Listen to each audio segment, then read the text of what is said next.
Hey everybody, just going to take a quick break from the show to get you styled up with Stitch Fix. Shopping's hard. It's hard. With Stitch Fix, you get a stylist, though, who understands your style, your size, your budget, and they do all the shopping for you. Wow. This is excellent. Shopping, I'm telling you, shopping and figure out your style, it's overwhelming. Let somebody help you when it comes to getting dressed. We don't know what we're doing, so we let Stitch Fix help us out. A Stitch Fix stylist there. They know what works on us. We get the prices that make us look really good, and it feels good. You get some confidence boost walking around knowing that you're looking decent here. Oh, yeah. Yeah, we just give the stylist our sizes, style, budget preferences. We order boxes when we want, how we want, no subscription or any of that required. And they send called Just For Me pieces as well. Like, maybe you'd like this, and it's awesome. Outfit recommendations, styling tips. You keep what you love, you send back the rest. It's super easy. Yep. You can do it, and we are doing it because it's excellent. Personal styling for everyone. Get started today at stitchfix.com/STM. That's stitchfix.com/STM. Now back to the show. Hey everybody, just going to take a quick break from the show and tell you about Noom. Has Noom helped you? I believe it has. Oh, that's got an app. You can do tracking. It's terrific. It does. And Noom builds personal plans that can meet individual needs. That's the thing. Takes into account any dietary restrictions, medical issues, other personal needs. That helps build a plan that works for you. And yes, so I know that you've had your own personalized program here that you've been working on. And it's weight loss This is weight loss results that last. They stick around because you get yourself into a lifestyle change. That's what matters. That's mainly it. You can't just say, I'm going to cut that out for a month and then go back to it. That's not what it is. So I'm glad it's helping you. That's great. And it really does. I like the psychology and biology-based approach here. Yeah. Noom Weight uses psychology. That's why they say losing weight starts with your brain, but it also takes into account your unique biological factors, Jimmy. All of your multitude flora and fauna that goes on inside of you there. Sure. Yeah. Stay focused on what's important to you with Noom's psychology and biology-based approach. Sign up for your trial today at Noom.com, Noom.com here. Based on 3.5-year study of actively engaged Noom users with minimum starting BMI of 25. Individual results may vary. Visit our website for more information.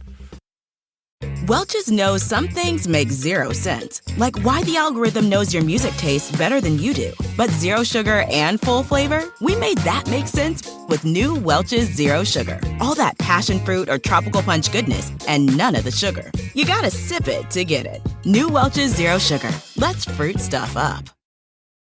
This week, in Fort Smith, Montana, burned cookies and building up tension are the prelude to a sudden disappearance that ends in a gruesome discovery and a strange, twisted path toward the killer. Welcome to Small Town Murder.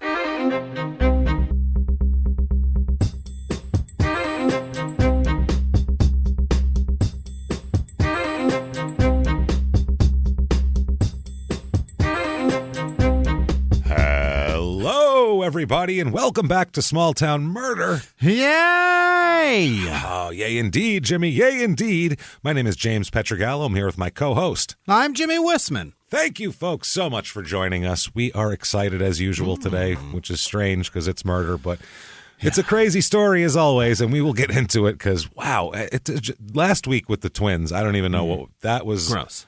I don't even know that.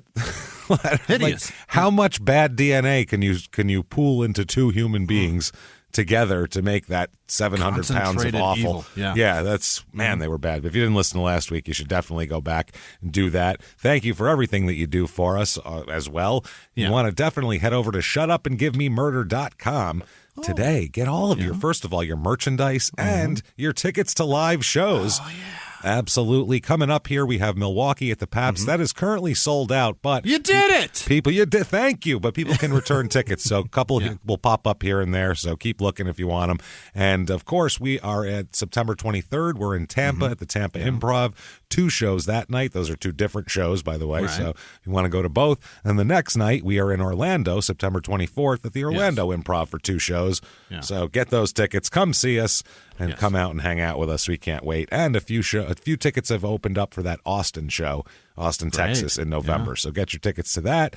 We're excited to do all of that. We're also excited for Patreon. My goodness. Patreon.com/crime and sports is where you want to get all of your bonus goodness here. Oh, boy. Wonderful way to support the show as well, but we are going to give you back just as much for the price of a cup of coffee, $5 a month or more. You are going to get every other week, we're going to get 2 new episodes. That's what you're going to do. This week, we are going to do, for crime and sports, we're going to talk about sex scandals. It's going to be part 2. Because we got into that Duke senior thesis that woman wrote, and wow, it's quite the thesis. We'll get into that and plenty of other weird stuff. And then for Small Town Murder, we're going to talk about, first of all, that new Zodiac Killer documentary, where the guy wrote a whole book about how his dad is the Zodiac Killer, and then when it's put under just the slightest bit of scrutiny, just a tiny bit, it falls apart like 20-year-old underwear. It's a disaster. The whole theory. It's very weird. So we'll talk about where the investigation stands, where the suspects are at this point, because a lot of people, new information pops up all the time, and people, if they don't really follow it closely, they're like, did they ever find the guy, or what the hell's going on with that? So it is nuts. It's crazy. We'll talk all about that. That is patreon.com/crime and sports, and you will get a shout out at the end of the show. Oh, yeah. Where, of course, Jimmy will mispronounce your name terribly while trying his best to get it correct. For sure. That's how that's going to work. And there you go. Disclaimer time. This is a comedy show. We're comedians. And also terrible murder happens. These happen next to each other because there's a way to do that. First of all, we're a lot of the comedy, small towns. We're going to make fun of small towns because we're all from somewhere crappy. So let's all make fun of it. You know what? That's fun. It's a good time. And in addition to that, we go out of our way not to make fun of, absolutely, as much as we can, not make fun of the victim or the victim's family. Why, James? Because we're assholes, yes, but we're not scumbags. There you have it. That's how that works. So if that sounds good to you, you are going to hear a wild story. If not, maybe you think true crime and comedy, never ever should go together. And if you think that, that's fine, but maybe you could be a little mistaken in your interpretation of what we're doing here. Either way, if you don't like it, whatever, no complaining later, because we warned you. So there you go. You've been told. That said, I think it's time to sit back, Jimmy, clear the lungs, and shout, Shut up and give me murder. Let's do this, Jimmy. Okay. What do you say? Let's go on a trip, shall we? Let's do it. Let's do it. We're going all the way this week to Montana. My goodness, have not been in Montana since episode 193. Land of the stuff. I don't know what I do there. I think on the license plate, it's Big Sky Country. Yeah. Because there's a lot of it. That's all there is. It's just sky and land, and it just goes on. Is it up in the mountains, but it's flat? There's flat parts. It's huge. There's flat parts, mountain parts. It's just a lot of stuff. You can see sky and not like buildings, I assume here. This is Fort Smith, Montana. And another town named Fort something here. It's in southern Montana. It's about an hour and a half to Billings, Montana, which is one of their quote-unquote cities there. Yeah. It's not very big. Missoula, and that's it, right? That's about all, yeah. And then 7 hours to Darby, which is the last episode we did, like I said, over 100 episodes ago. So a long time ago. This is in Bighorn County. Yeah. I assume for the sheep. The area code's 406, and the motto is... here, mouth of the canyon. That sounds dirty, right? Doesn't that sound dirty? Yeah. Yeah, it's an open parted mouth of the canyon, ready for something dirty. Parted. Get in here. Very weird. And this is very close to Hardin, Montana, by the way, because Fort Smith is an insanely small town. So some of the facts we'll talk about Hardin, which is right close by and slightly larger. Their city, I just love their motto, quote, a city with a reason. Because James, it's already hard. I mean, we have a reason for being here. Like right away, they feel like they need to have an explanation for existing. Yeah. They're not. They're like, listen, we have a reason, okay? We're not just putting a town up willy-nilly here. Yeah. It's a very weird attitude to have. So the history of this town, Fort Smith was established in 1866. The whole point of this was the Bozeman Trail went through here. Okay. There's also Bozeman, Montana. Montana.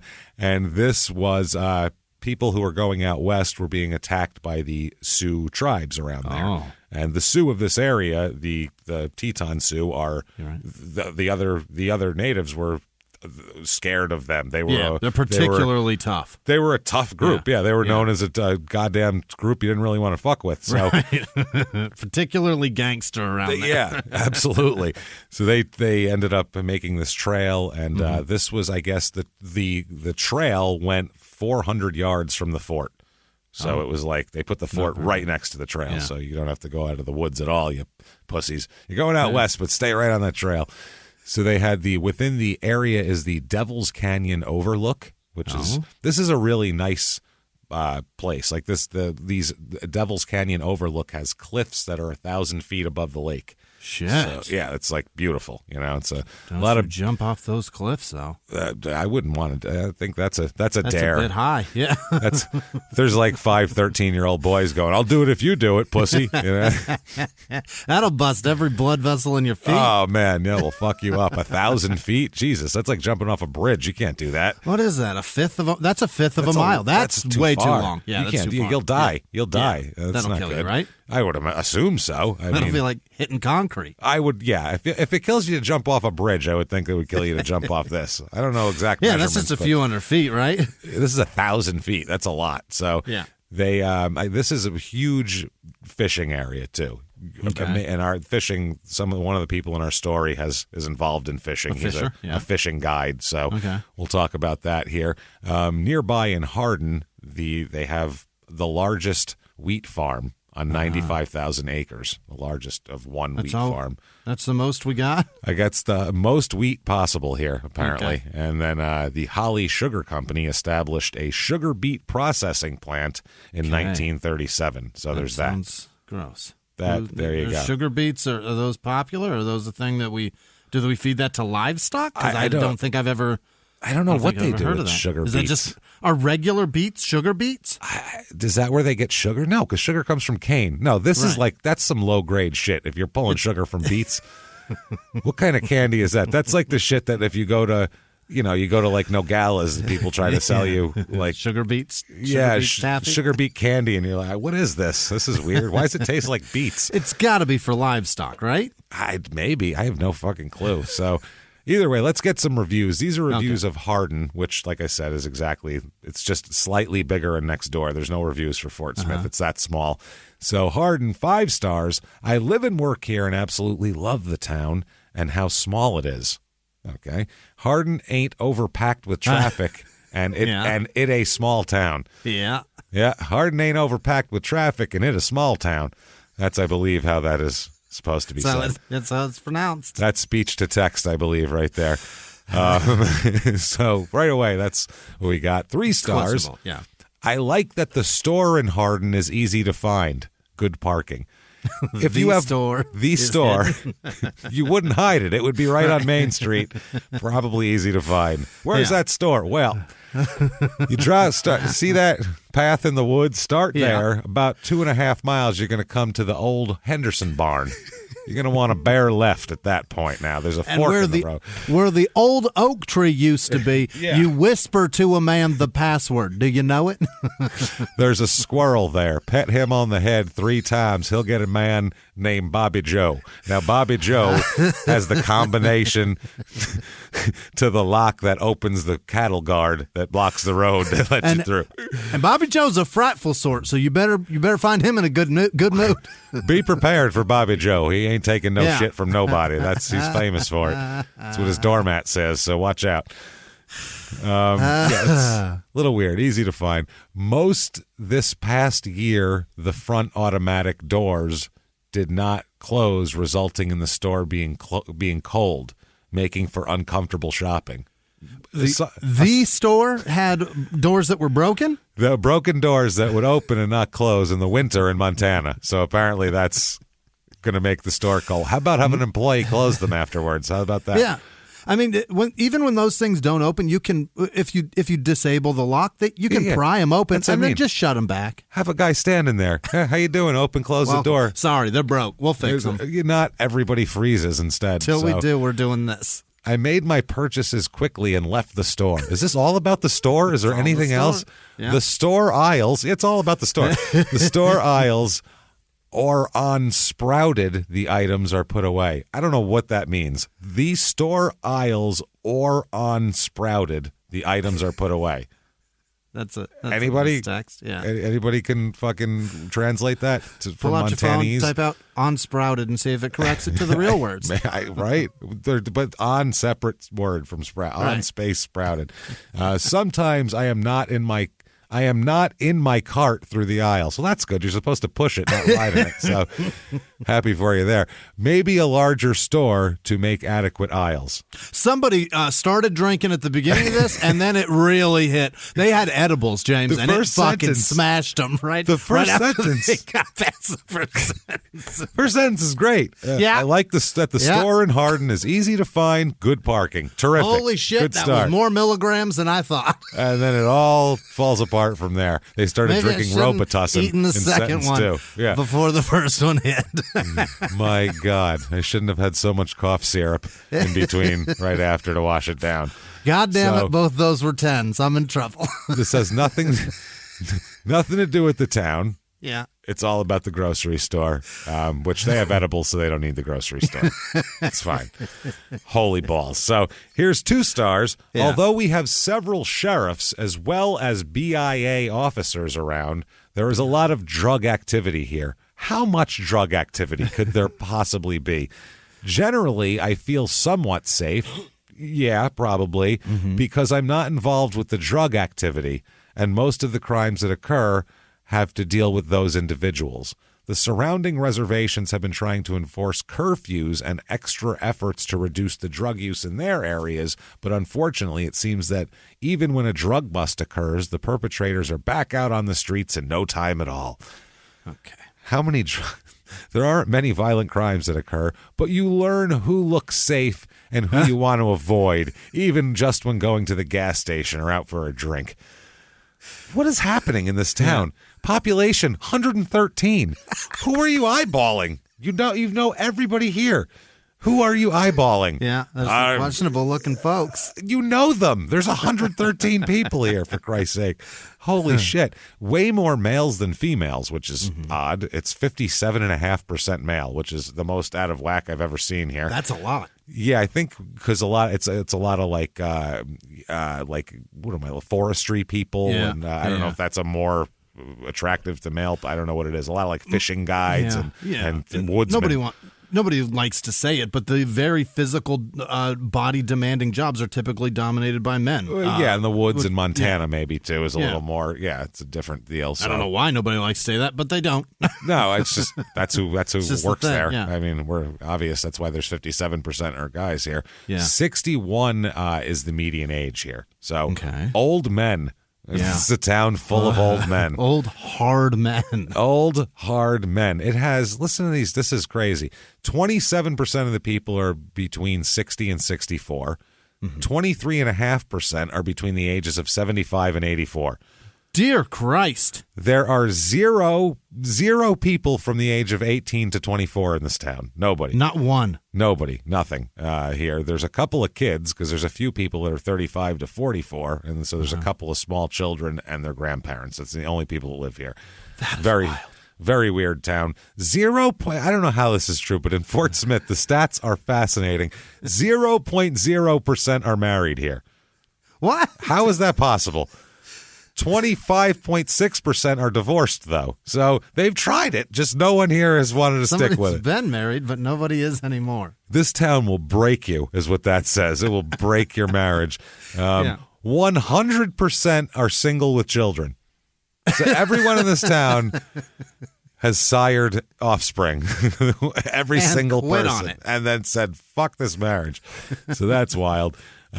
Race in this town, it's only 2. It is 87% white and 13% Native American. And that's is that right? That is it. Yeah, that's Montana. Fascinating. White and Native American. That's all you're going to get.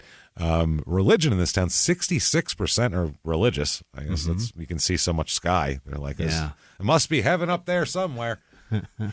somewhere up in them clouds. Well, you get a good view of the Lord above with how big this sky is. Very 40.3% are Catholic. I wouldn't imagine. Is that right? It's very small. I don't understand. Whatever. Who knows? Yeah. But either way, that's Catholics are the Baptists of the big sky country. I don't know. Of the wheat. Of the wheat. The wheat belt. So 0.0% Jewish, as you might imagine, in the middle of Montana. 50 in Bighorn County, 52% of the people voted Democratic in the last presidential election, 46% Republican, 1.9% Independent. So, yeah. Interesting. This place just confuses the fuck out of you. Yeah. It's the most confusing place I've ever heard of. Every single person has children, answer. Yeah. Not one married person. There's not one answer you could guess and guess accurate. None of it makes sense. It's the weirdest thing. And there's 113 people, but you got to eyeball people at the gas station. What are you talking about? So the unemployment rate here is high. It's 9%, which I don't know how it wouldn't be. What the hell is there to do here? What are you gonna do? The average the median household income here is $15,536, which is as low as we've seen. That's right there is why nobody's married, because how are you gonna be married and then have conversations about money every goddamn day? That's old people on Social Security, on fixed incomes, and also the reservation, 13% Native American from the reservation is also going to be a poorer demographic, so it's going to be low. The median household income in the rest of the country is $54,000 here. Cost of living, 100 being average, regular. Here it's 72. Oh, so that doesn't make any sense. Should be 7. 4. Median home cost $94,200 though. But still, $15,000 a year. That's rough. Still, it's this is terrible. Maybe you don't care about any of that. You're interested in the sky. If you want more sky, we have for you the Fort Smith, Montana Real Estate Report.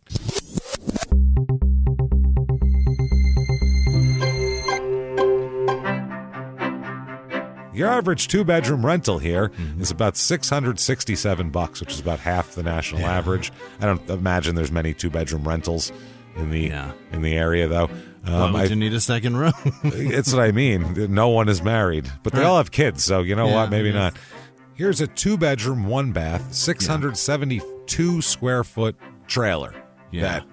The pictures, it looks like whoever took them was maybe drunk. I'm not sure. Maybe it's the guy who wrote that review.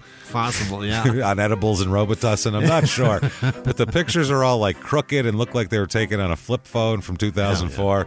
Doesn't look great. And there's only pictures of the outside, which is always a good sign. I don't want you to see the inside. Come by if you're interested. I'm sure the inside's not rotted to nothing.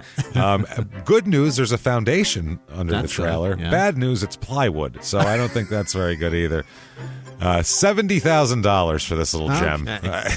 It's not great. Sucks. That's a little bad. Here's a 5-bedroom, 4-bath, 1,312 square foot house. 5 bedrooms and 1,300 square feet is ambitious. I don't know how you do that. That's maybe say 5 rooms, not bedrooms. There's no way there's 5 bedrooms. It's a 3-bedroom and they split.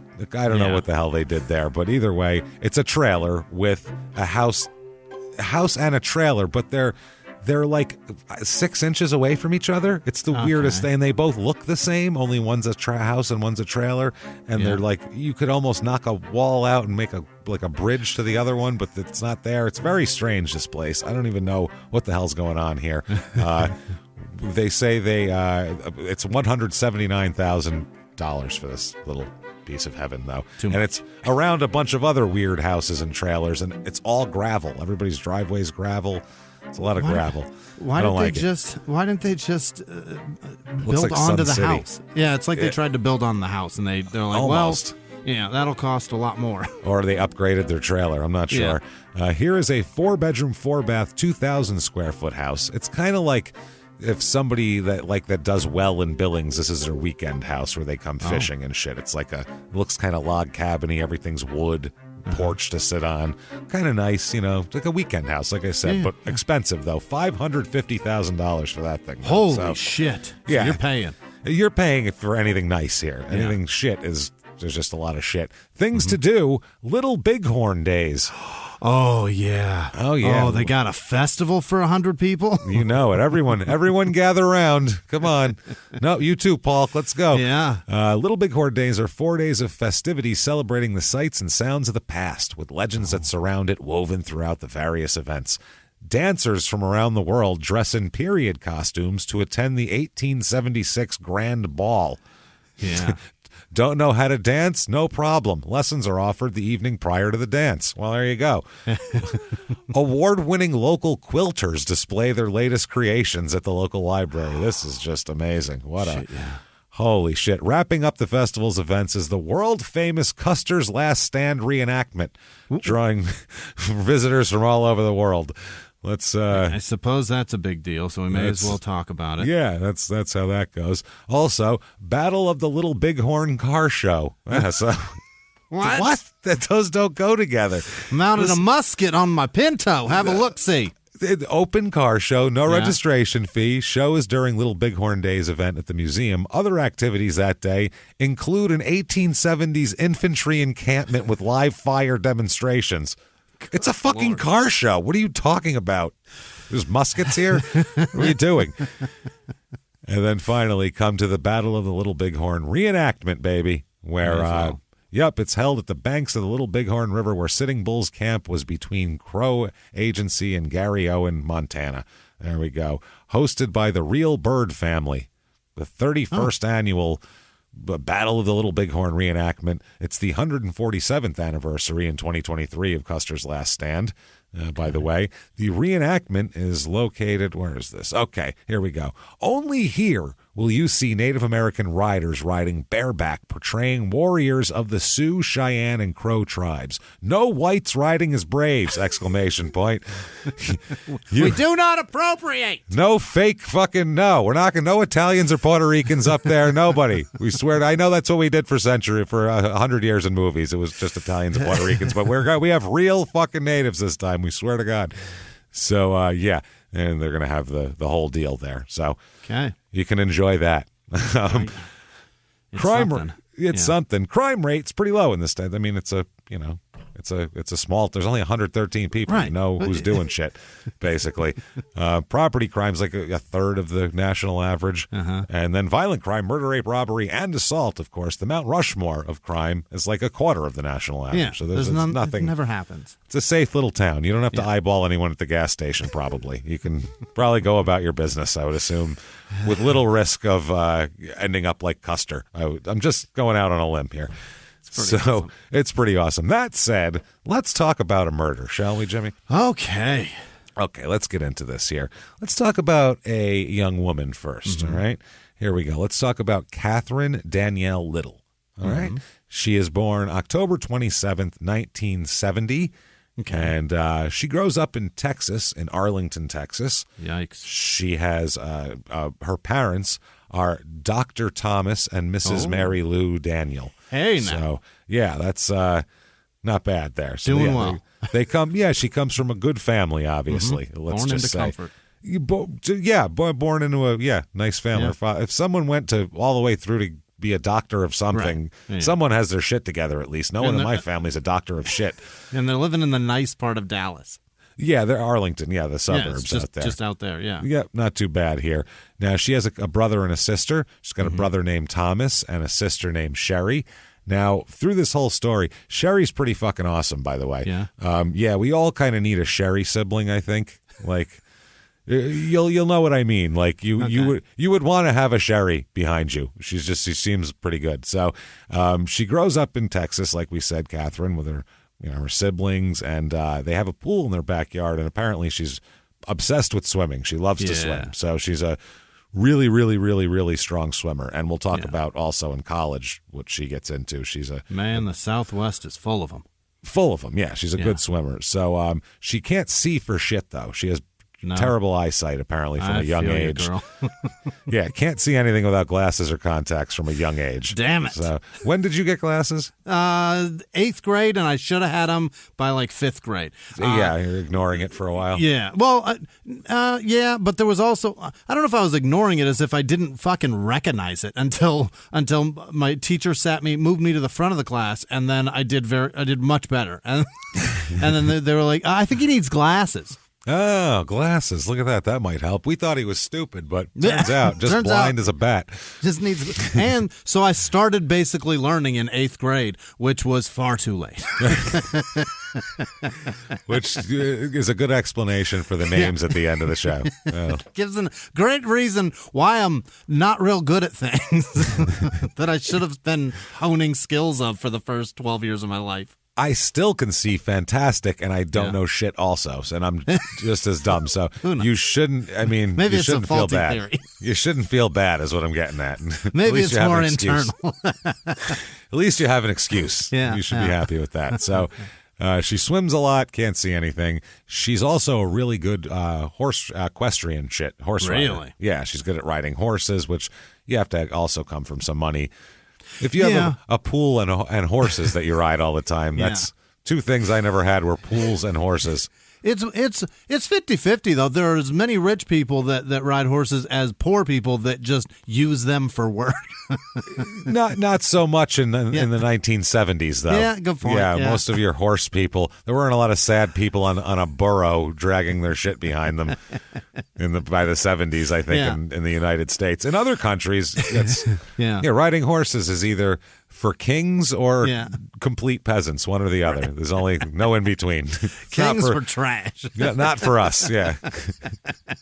That's all there is to it. A good horseback rider, it's a combination of skills there too, because you've got to obviously know what you're doing, but that there's also a human to animal relationship that you have to be cool with the horse. Yeah, you've got to figure that out. If it doesn't want you on him, it's not going to be probably pleasant to work with, I would imagine. The human to horse relationship is just as important as the skills of actually riding it. Sometimes, it's so fucking hard to do. Jesus Christ. She started riding at 9, so that's a good time to start riding, I guess. Get into it, and then she continued always riding horses. She loved horses. Mm-hmm. She likes to, even cook from like a young age. She got into knowing how to cook and shit like that. She ends up going to SMU, Southern Methodist University, for college here. She graduated. She went here. She got her BA in psychology and sociology from Southern Methodist University. And she was also captain of the polo team and a member of the crew team as well. Wow. So, she can ride horses, like, amazingly well to be on the polo team.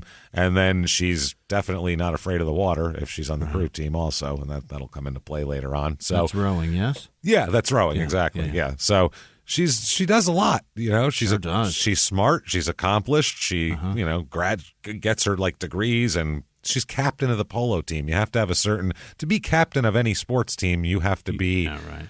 People have to look up to you. The leadership ability there is impressive. They look up to you. That's who the captain is. So, period. There you go. So, Catherine, she meets a young man while she's an undergraduate at SMU as well. Look at her. She's doing well. She meets a young man. His name's Brian Laird, Laird, Laird.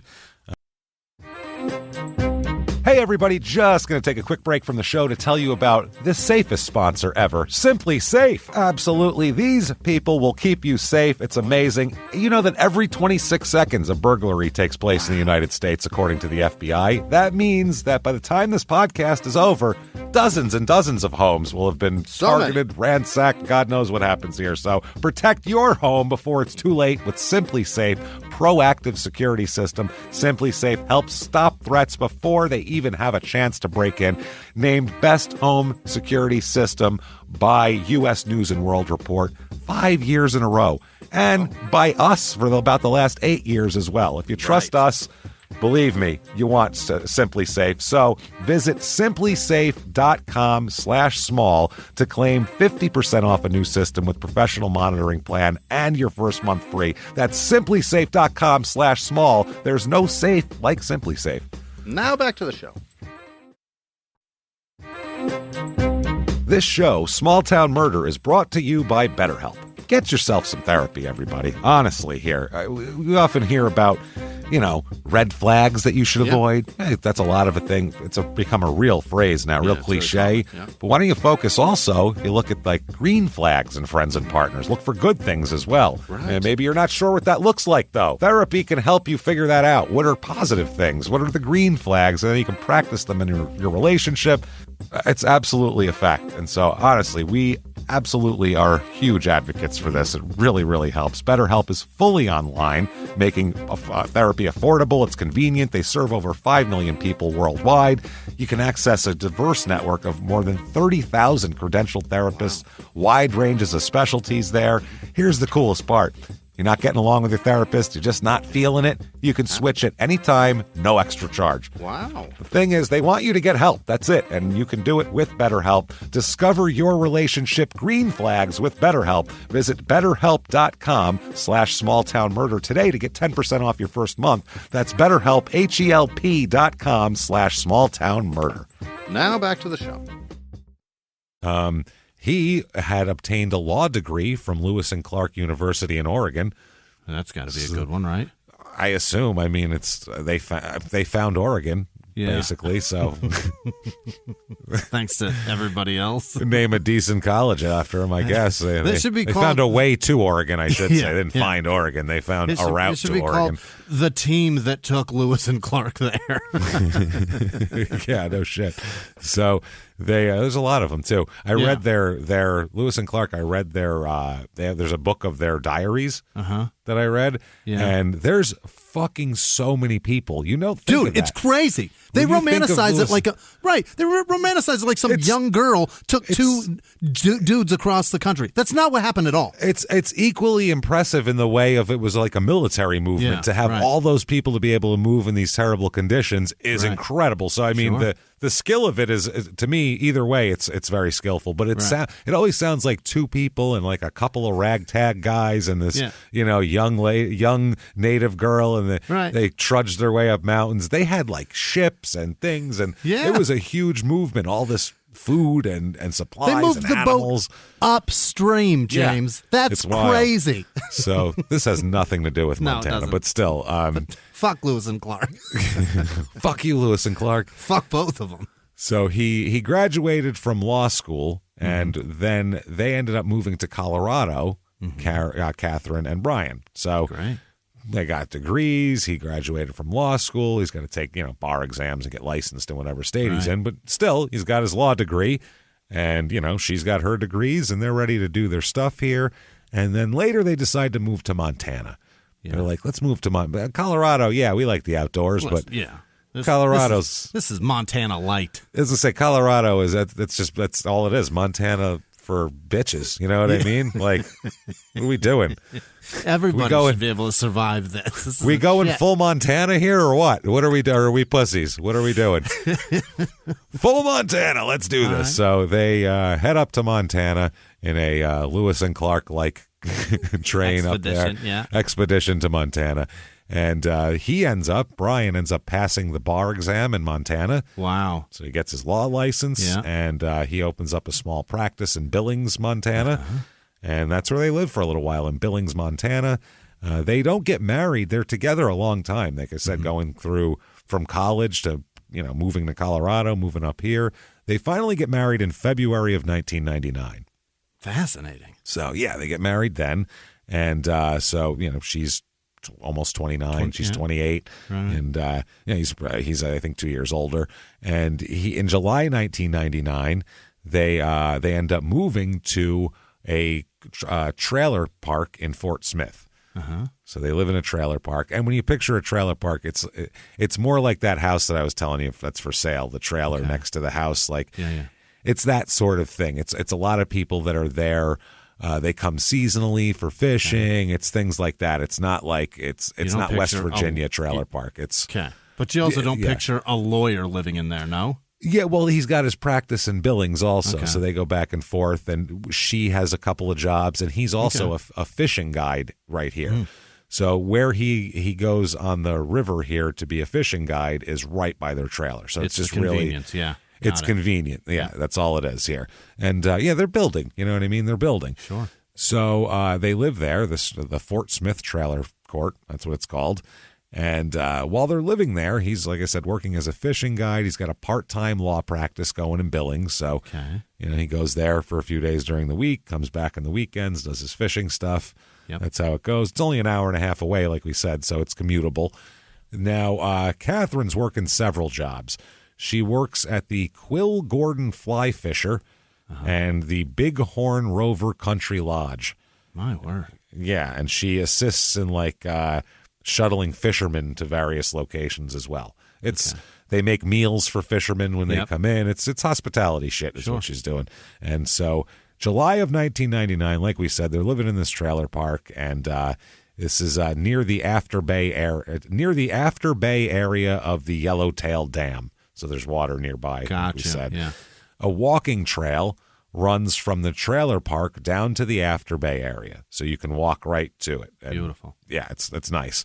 So they're doing all of this, and she also, Catherine, by the way, she sets out a continental breakfast every morning for the fishing guests. Very cool. Very cool. So in the evening, she works for a woman named Tanya Warren. That's at the Big River Country Lodge, and that's a fishing lodge where she provides dinner there. So and does the shuttle thing. So anyway, July 28th, 1999. All right. Now, Catherine's not happy here with a lot of things that are going on, and especially things with Brian. She's not thrilled. They've been married 5 months at this point, and it's not idyllic. But together for a long time. Yeah, together for a long time, and in different environments, too. They didn't just... Great point, yeah. When you're together and you move to different places and stay together, you become, more of a team doing that. So usually... Bonded through experience. Yeah, it could be bad experience. People could be hate each other more for that. But if you get through that and then decide to get married, maybe everything's going to work out. But 5 months into it, she's unhappy, though. Not real thrilled. She talks to her mom, Mary Lou, and on July 28th, 1999, gives her a call on the phone and says, I think I'm going to leave Brian. Yeah. She's to that point already. Yeah. She said, I think I'm going to leave him. I'm not happy. On the same day, she called her brother Thomas and told him that she and Brian had another fight, and it's just every day with the fighting, and she's going to leave him. So she told her brother and her mother, I'm going to leave Brian. So according to Thomas, she was crying and upset during the phone call, and she said she's upset because she's like, I don't know what he's going to do if I leave. That's going to be a huge pain in the ass. And you know how he is. He's a pain. He's just not somebody. He's a pain in the ass. I keep saying it, but that's the best way to put it. He's a pain in the ass, not somebody you want to deal with all the time on shit. He's a lawyer. You know what I'm saying? So, he's great at arguing, and he brings that shit home. And and I feel like he likes to argue. He'll say later on that she likes to argue and wants to argue, but I feel like maybe he's the arguer. I feel like just based on at this point, she's a psychology major who makes continental breakfasts for fishermen, and he's a lawyer. So I'm just not based on that. Who do you think would be more argumentative? I'm going with him. Yeah, and her arguments are going to be based in theory and fact and taking things into account. His is just, I want it to be this way because I'm a fucking lawyer and that's what I do. Well, and he's very particular, as we'll talk about. Wait till you hear the thing that upsets him the most. It's incredible. I've never heard anything like it before. It's a small town murder first. Let's just say that. So, holy shit. So she's upset and she's saying that she wants to leave and crying. Another friend of hers that worked with her at Quill Gordon's Fly Fisher, June Rose is the woman's name. She said that sometime in mid-July she had a conversation with Catherine about her marriage, and Catherine said that she needed some time off from here because she needed to go to Billings to settle some affairs. She said she told June that her marriage wasn't going very well and she wanted to end the marriage and she needed to go do some legal things in Billings. So, another woman here, she said that she spent a lot of time with Catherine, a woman named Trish, and she said that she had spent time with Catherine and seen Brian in action and everything like that. She said that Brian was aggressive in nature and that he would just fly off the handle all the time. That was his that was kind of his basic default was just to get angry and fly off the handle. And he does it in front of everybody. It's not like a private thing. He's not like a Jekyll and Hyde, like, oh yeah, hi, sweetheart. And they get behind closed doors. What the fuck was going on? He'll just yell in front of everybody. He doesn't give a shit. So it's not anything he's trying to hide. So she said she had seen them arguing before, and she had even seen him, Brian, shove Catherine on several occasions. What the fuck, man? So yeah, not hit but shove, which is still over the line. So this Trish woman, she said she recalled an incident in the kitchen of the lodge when Brian was mad at Catherine and he called her a bitch and shoved her full-on hands in the chest shove. Can't do that. After calling her a bitch. Should have stopped at bitch. He calls her a bitch in front of everybody. Really? Like, there is not a person out of the 113 people in town and all the trout in the fucking lake and everything else, every one of them have heard Brian call Catherine a bitch at some point. Jesus. I don't understand what the hell is happening with this asshole. So that's his word, though. Yeah. Oh my God. Wait till you hear it. It's for everything. It's the first thing he says. Bitch, you. It's the first thing he says, to where you're like, Jesus, be creative at least if you're going to be an asshole. Yeah. Christ, that's like his nickname for her almost. It's horrible. Wow. Yeah, it's disturbing. So anytime anybody says something like that, it's clear that they're just frustrated and they've lost all form of thought. Yeah. When you resort to just dumb shit like bitch. Yeah, that's really you're so angry that you're just shouting shit like name. It's literally just name calling. You've already lost, man. Why'd you do that? You think a lawyer would have a better approach to an argument? Exactly. Like, you don't get a witness on the stand and just go, liar, fucking liar. Like, that's not the way to coax anything out of them. You're a bitch liar. Lying Your bitch. Honor. Your Honor. Objection, lying bitch. Right?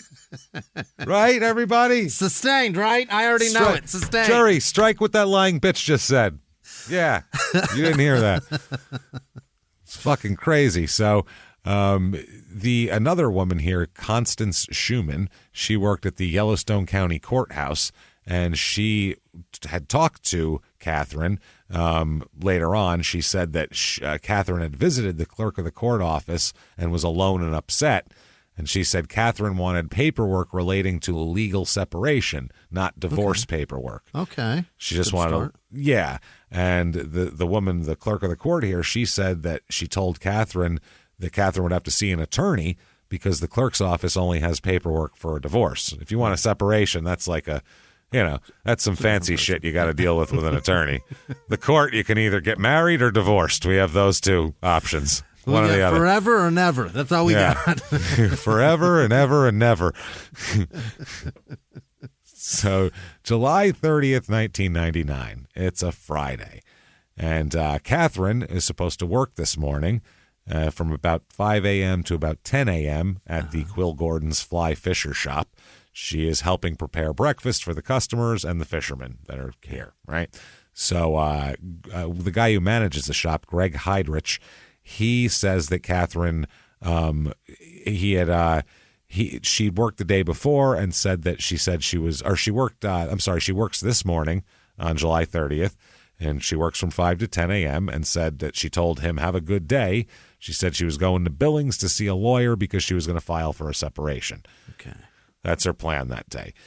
Now, there's a guy named Don Lyman, and he's a neighbor, and he sees the Lairds having an argument, Catherine and Brian, outside of their trailer. Yeah. Now, during this argument, I don't know how it started, but it's progressed to the craziest fucking argument I've ever heard in my life, and that's on this show, so it's saying something.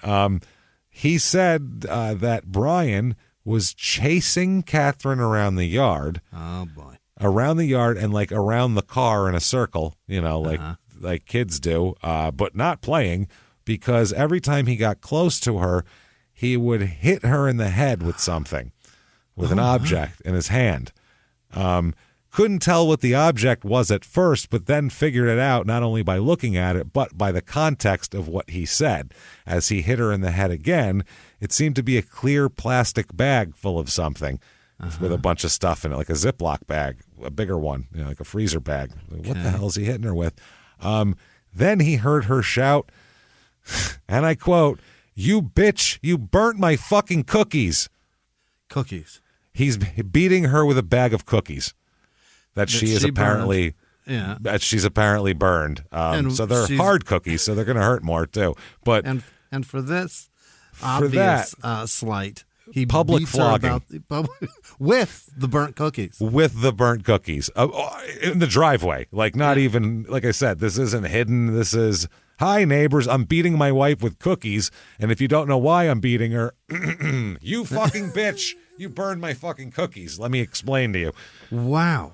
What? I mean, this guy, that's crazy, right? That's not normal. The response is, well, I wouldn't have eaten those anyway. And you throw them in the trash. First of all, I like a burnt cookie. I prefer, if they're chocolate chip or peanut butter, you better put a little extra char on them for me, especially compared to an undercooked cookie. I'll take an overcooked any day. On the underside, though, right? Not the top. Anywhere, wherever, because they cook on the bottom. Yeah, on the top doesn't really. Right. So the bottom, if it's got a little char under there, I'm fine with that. I'd rather have it burned than undercooked. Yeah. You know and I'm eating them within 10 minutes of coming out of the oven. Otherwise, the air ruins them. And I'm throwing them in the trash anyway. That's the other thing. And number two, the other problem is someone made you cookies. Like, who cares if they're overcooked? Isn't that nice? Yeah, if someone makes me anything like that, even if I don't like them, I'll eat one and say they're wonderful. You know what I mean? Because thank you for making them for me. Don't be a twat. I'd like more cookies at another time, so I'm going to be nice about it. Thanks for making cookies. What is he thinking? Number 3, get some milk, you lazy asshole. They're a little dip crispy. Those motherfuckers. Fucking dip them. Hold them under for an extra 5 seconds. Guess what you're going to have? Softer cookies, you jackass. Put them in a bowl, pour milk over them. You now have Cookie Crisp cereal, homemade. Boom. Homemade Cookie Crisp. Homemade, motherfucker. Oh, that sounds amazing.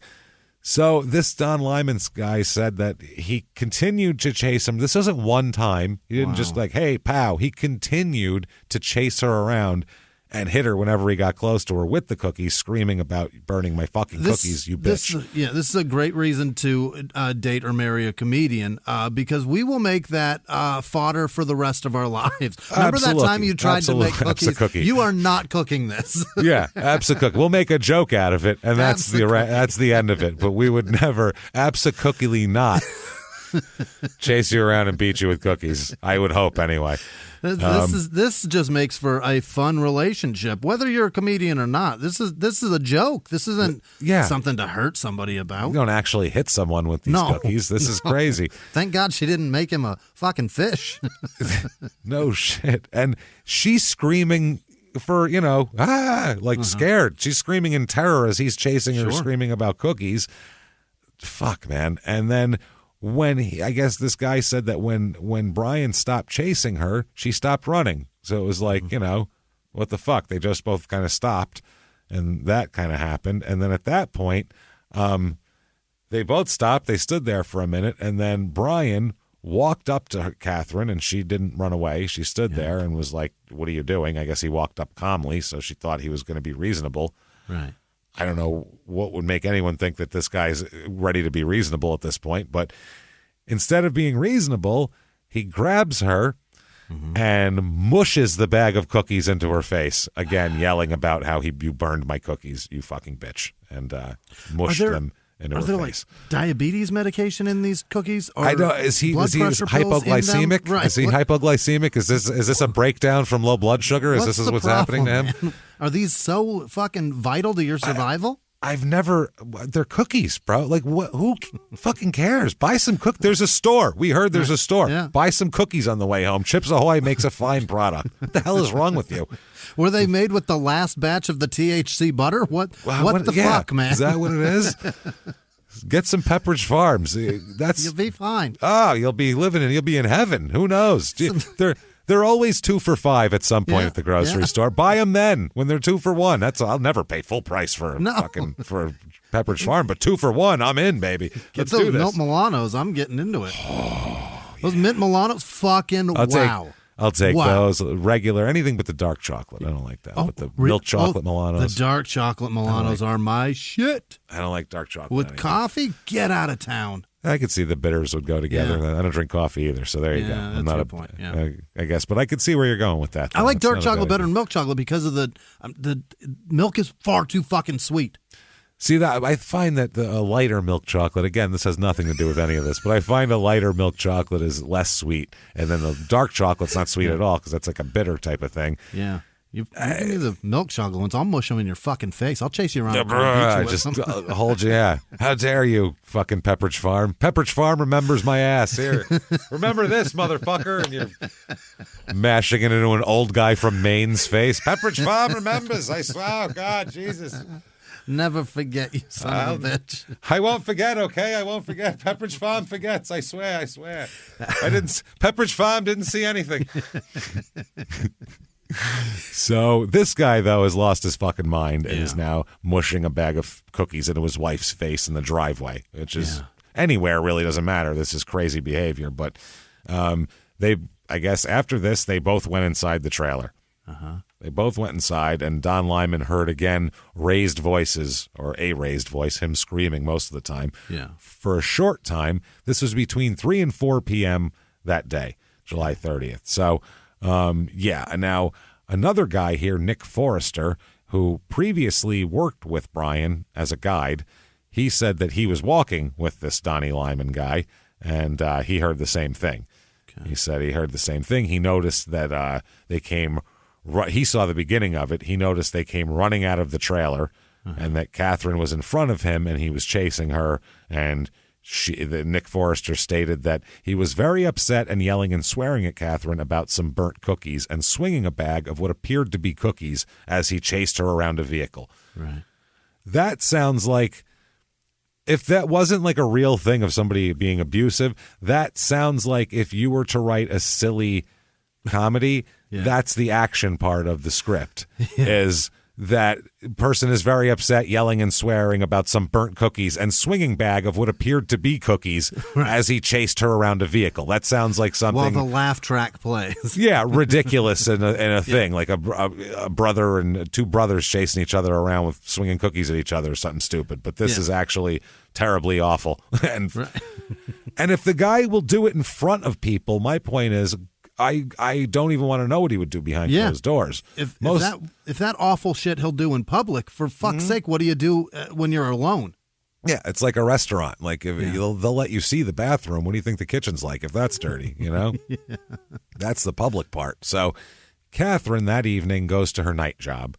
About 7:30 p.m. She went to the Bighorn River Country Lodge, as we all do.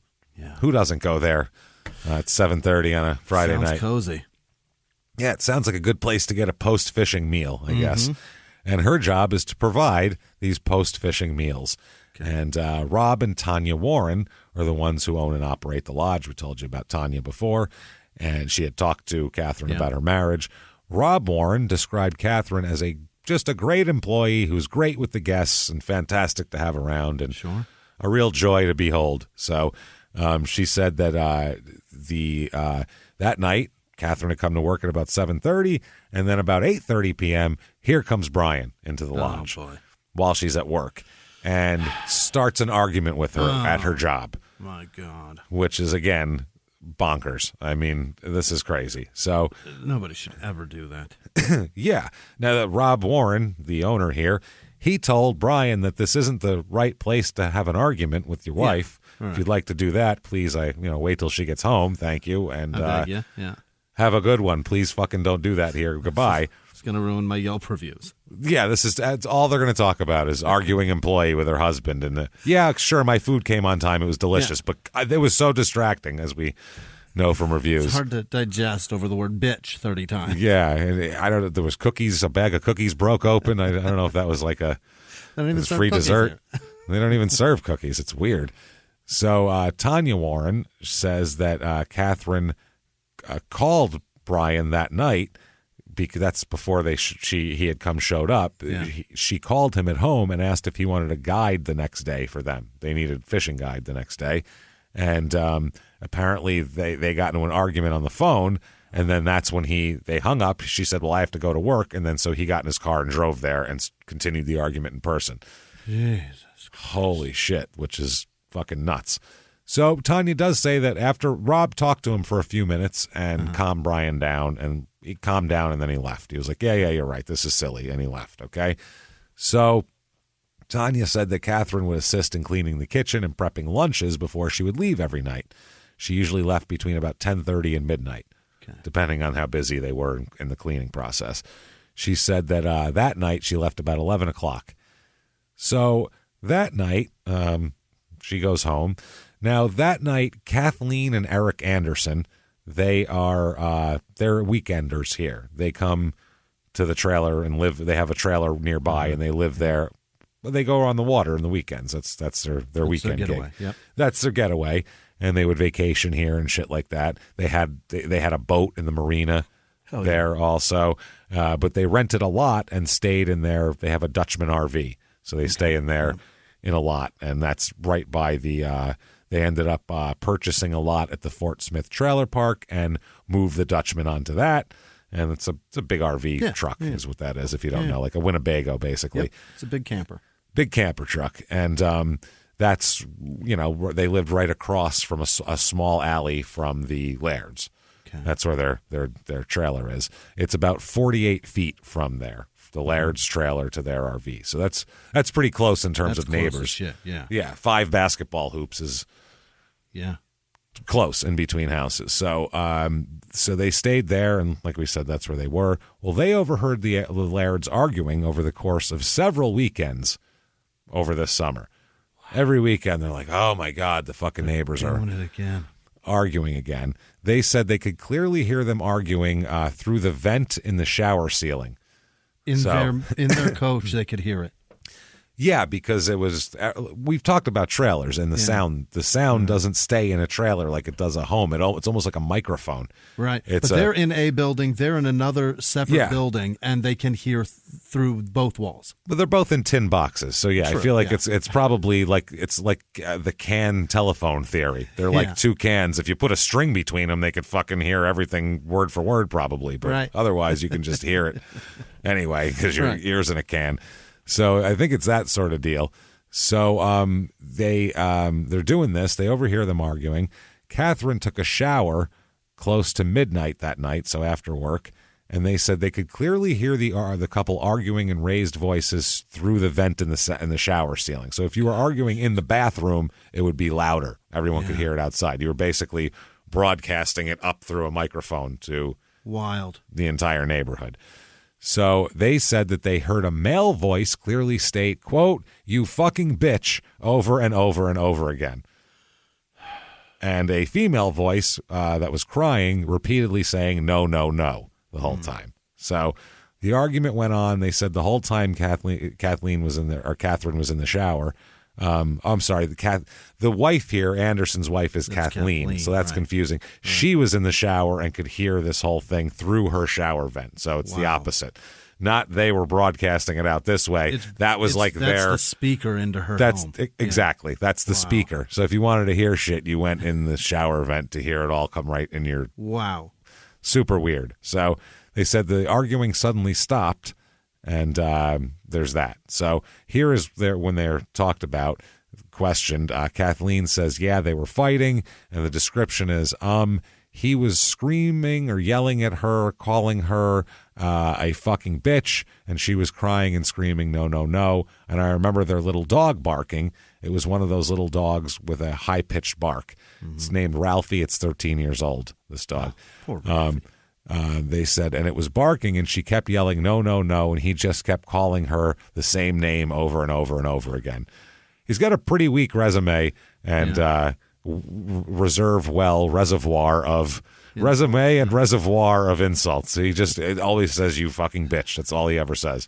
He can't be a good lawyer, right? He's got to lose a lot with this kind of... That's what I mean. He's got no creativity. He's got no nothing. He's terrible arguing skills.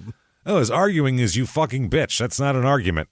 That's a desperation Hail Mary, sir. Okay, he's an attorney. Opening arguments. The other attorney goes up, gives out a well thought out, whole thing of the case, top to bottom, and then he comes up and says, "She's a fucking bitch," and then goes and sits back down. Your client better fire you at that point. My rebuttal You're done. She's a bitch. She's a bitch. Super. I bet she cooks cookies like shit, bro. She's a bitch. So my argument is contrary. No, it didn't. You fucking bitch. You fucking bitch. Thank you very much, ladies and gentlemen. You tap on the jury box and you go sit down like you've just really accomplished something. You bring out a poster board, just fucking bitch written on it with like a pointer. Might I bring you to the attention of fucking bitch sitting over here? Made There's opening no way arguments. He's good at it. No way. No. So they asked Eric Anderson, and he said the language was of angry words. There were the expression "fucking bitch" that was yelled repeatedly.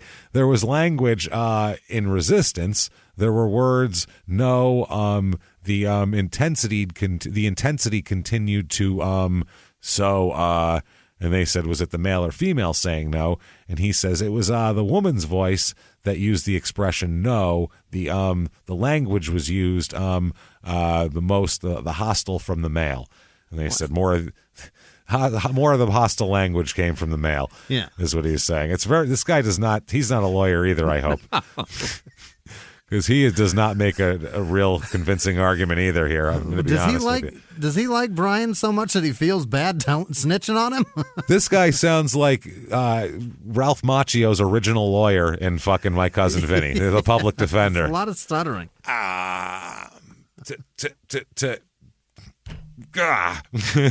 He sounds like that guy, basically. Yeah. That's what we have here.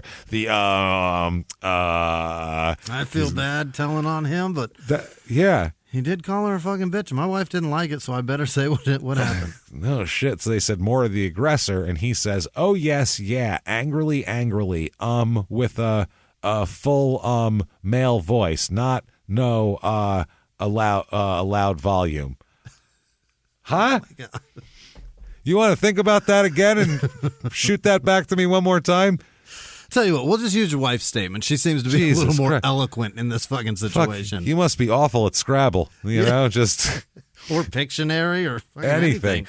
Well, he just sees letters in a row. He's like, that's a word? I don't know. Shit, I have no idea. Hey, everybody, just going to take a quick break from the show to tell you about a healthy, delicious item, Hero Bread. And we're both trying to get healthier this new year. Jimmy had a eye-opening doctor's appointment and things like that. So we're trying to get healthier, and I'm telling you right now, this Hero Bread is a good step in this direction. It's delicious, and it is really good for you, and it's really excellent. They have the sliced bread is good, the bagels, the tortillas. I know you've been they're terrific. Ranting about the tortillas. They're so good. With Hero Bread, you can focus on your health goals and still indulge in the soft, fluffy experience you love, but guilt-free. I really love the little Hawaiian rolls, too. Yeah. They're so good. They're so good. The Hawaiian rolls, they're legit. They're fluffy. Yeah. They're exactly how you want them to be. You'd never know it's low-carb and high-fiber bread from the texture. You get the soft, fluffy experience you know and love with your savory breakfast sandwich, late-night grilled cheese, Taco Tuesday. Do it. Yeah. No compromises, just flavor, ultra-low net carbs, 0 grams of sugar, high in fiber. It's fantastic. Hero Bread is offering 10% off your order. Go to hero.co and use the code SmallTownMurder at checkout. That's SmallTownMurder at HERO.co. And now back to the show. Hey, everybody, just going to take a quick break from the show and tell you all sorts of good stuff about Chime. That's what I'm talking about. There's so many extra fees you have to pay in life. Everything. You go to the airline, there's an extra ticket on that. There's extra fee on every fees and fees, hotels, fees, all this type of stuff. We're trying to make progress, and the next thing you know, here comes another fee coming at you, and it's more money than you expected, and your whole math is thrown off, and it's awful. Learn more at chime.com/smalltownmurder.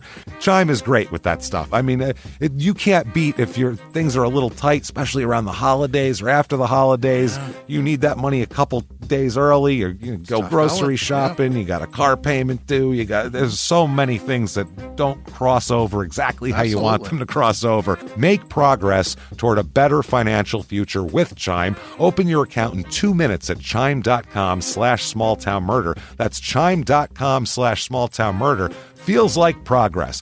Banking services and debit cards provided by Bancorp Bank N.A. or Stride Bank N.A., members FDIC. Spot me eligibility requirements and overdraft limits apply. Boosts are available to eligible Chime members enrolled in Spot Me and are subject to monthly limits. Timing depends on submission of payment file. Fees apply at out-of-network ATMs. And now back to the show.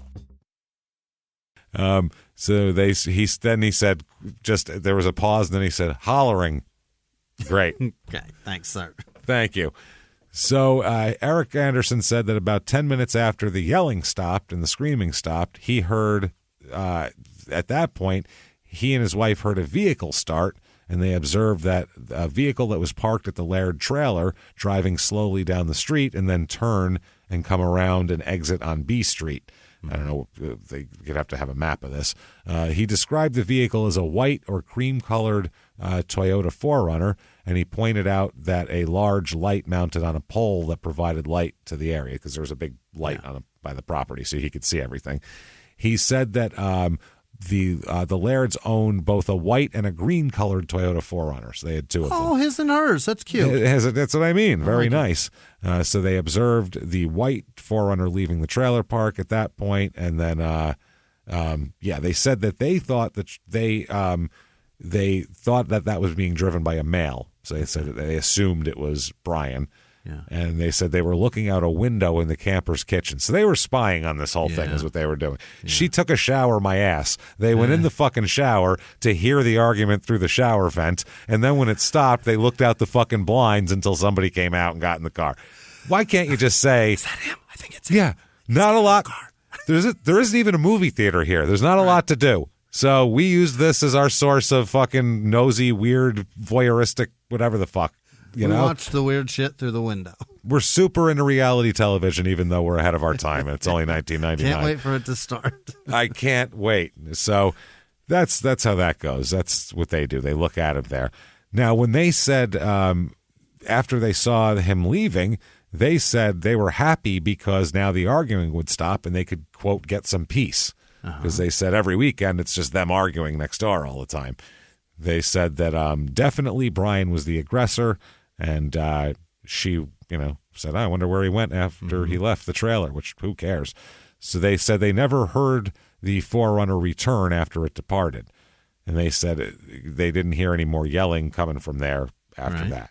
So they said that about, Jesus Christ, about 45 minutes later, the Andersons' daughter's dog, which was tied up outside, started barking loudly and became very upset. There was an open area between where the dog was tethered and the walking path that led down to the afterbay, and the dog was barking in the open area's direction. They said it was known to be very aggressive toward males, even the male members of their own family. So they assume they assume barking at some guy. Yeah, I guess maybe for protection anyway. Maybe it's like a ball sucker. This dog is so... I never get raped. That's how this works. It goes after balls of every male I encounter. It works well. 100% success rate. Also hates my dad, so... Well, you give some and you take some. It doesn't have to be perfect here. He doesn't trust anybody. Now, Laird, he said he's supposed to be in Billings the next morning to do some law work and wanted to get rest before making the trip. His version, he says Catherine came home from work, a little later than normal, and they got into a discussion around 11:30. Now, she says that he was sleeping, or he says he was sleeping, and she came home from work and woke him up and wanted to argue. He then said, direct quote from him later, it was during her premenstrual period. Oh, God. So she was very tired and very grouchy. He'll repeatedly say that she was, quote, a real bitch during her premenstrual period. She says it repeatedly. He said that during this night, he told her that she should quit her morning job because the money she made wasn't worth her having to wake up at 4:30 in the morning and be so tired all the time. Yeah. Because she got up at 4:30 to go to work, and now it's 11:30, and she just got home from her other job. So that's not a lot of time to sleep and do anything. So, and then you're going to get a period, too, for Christ's sake. Good God, woman. Now you're bleeding? Fuck. No. You're really setting yourself up to be stretched thin. No wonder why you're burning cookies. Jesus Christ. All this work and you bleed, for fuck's sake. You got to be lightheaded. That's why. No wonder. You just forgot they were in there. You're bleeding out. That's what's happening. Are you okay? Good. Maybe that isn't working. Let's get like a T-shirt up there or something. Men really do not understand. No, we have no idea what's going on.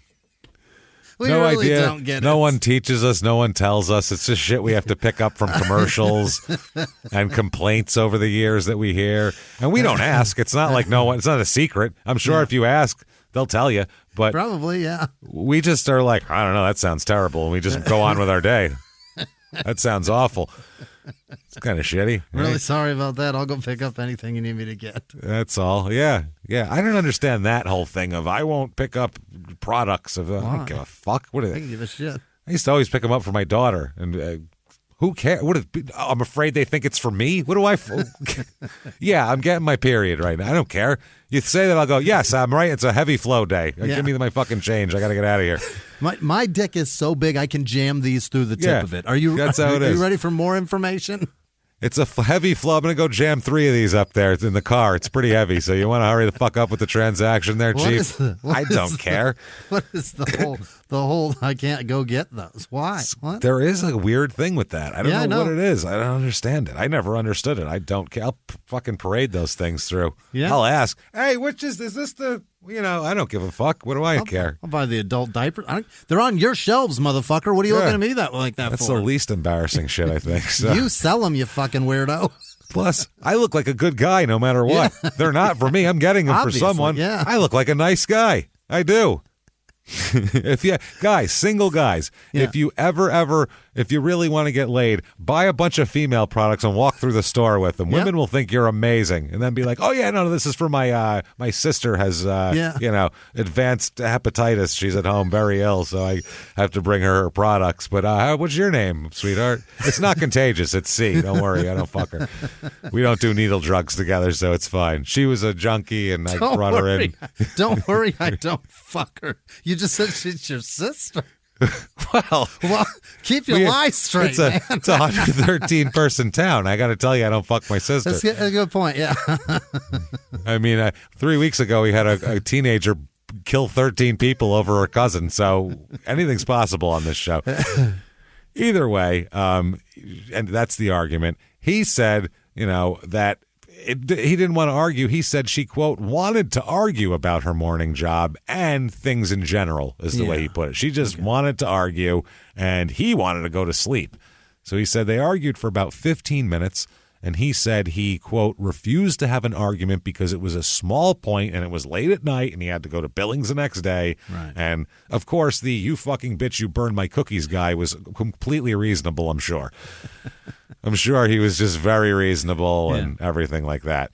Now, he used to, before they moved here, when they just lived in Billings, he used to sleep in his car near the after bay if he had to guide the next day. He'd wake up in the morning and get his shit out and just go right there.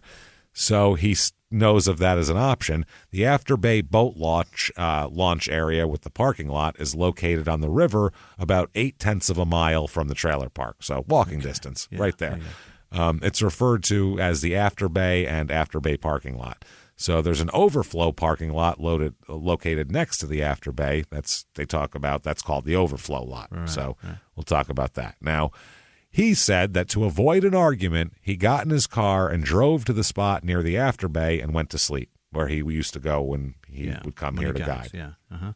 So he said that he was driving his green Toyota 4Runner with a sleeping bag and went to the after bay parking lot to sleep in his vehicle. Now, the Andersons said they saw the white car leave with him driving. He says he drove his green car. One, so right away, there's a discrepancy there. She usually drives the white one, Catherine, and he usually drives the green one. That's considered their cars. So he said he's going to sleep in his vehicle.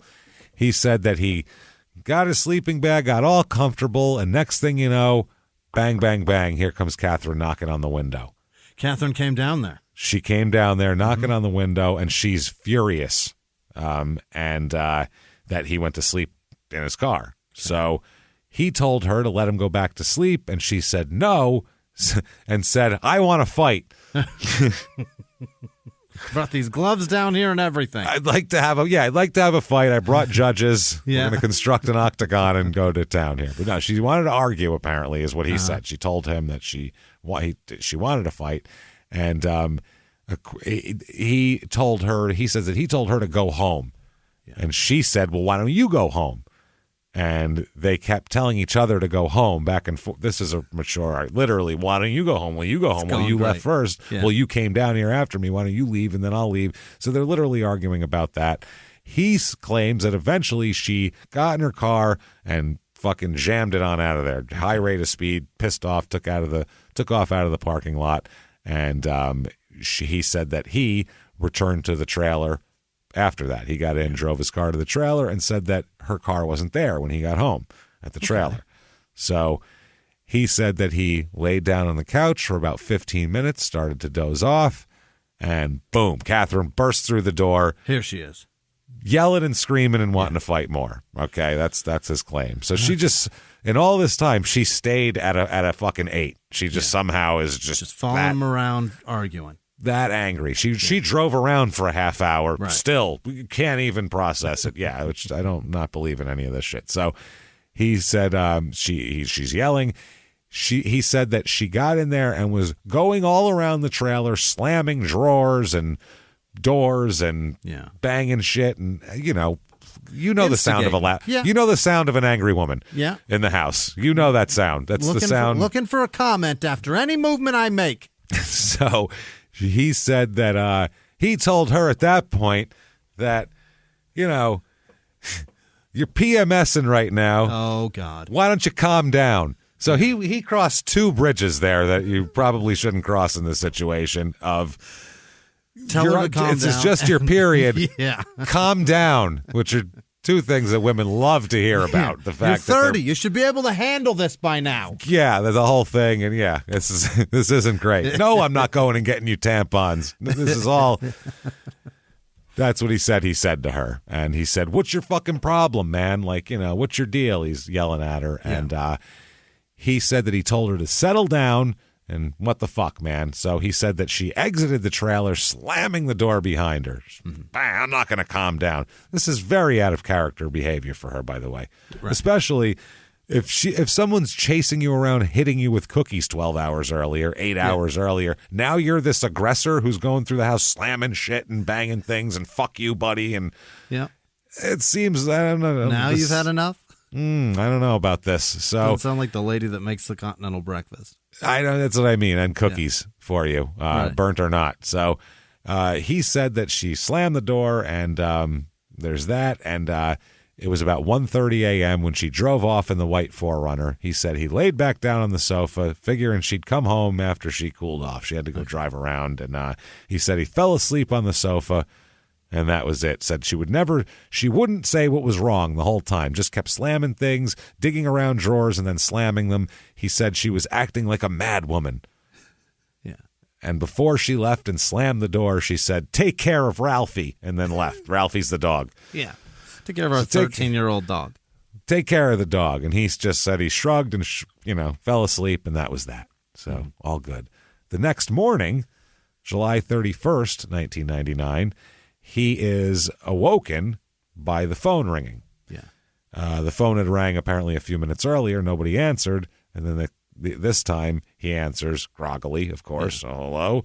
It is the Heidrich guy, her boss at her morning job. And he said, "Is something wrong with Catherine?" And Brian responded, "No, she's at work." Yeah. And he said, "Well, no, she's not at work." And, then he said, "Okay, well, I don't know. She's not here. I don't know where she is." So they hung up. Her boss there, Heidrich, called his girlfriend and said, "Will you help me set out the breakfast since Catherine didn't show up?" And she said yes. So this Heidrich guy went to drive and pick his girlfriend up to help out, right?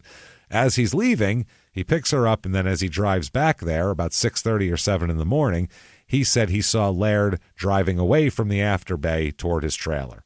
Okay. So he apparently had driven down there and back now. Yeah. So he said that this was about 6:40 a.m. is when he saw this. He said that that's how that went. So they were talking about the whole deal, and so Tanya Warren now, 7:50 a.m., her other boss. Yep. Tanya Warren was sleeping in bed when that morning there's a knock on the door. Yeah.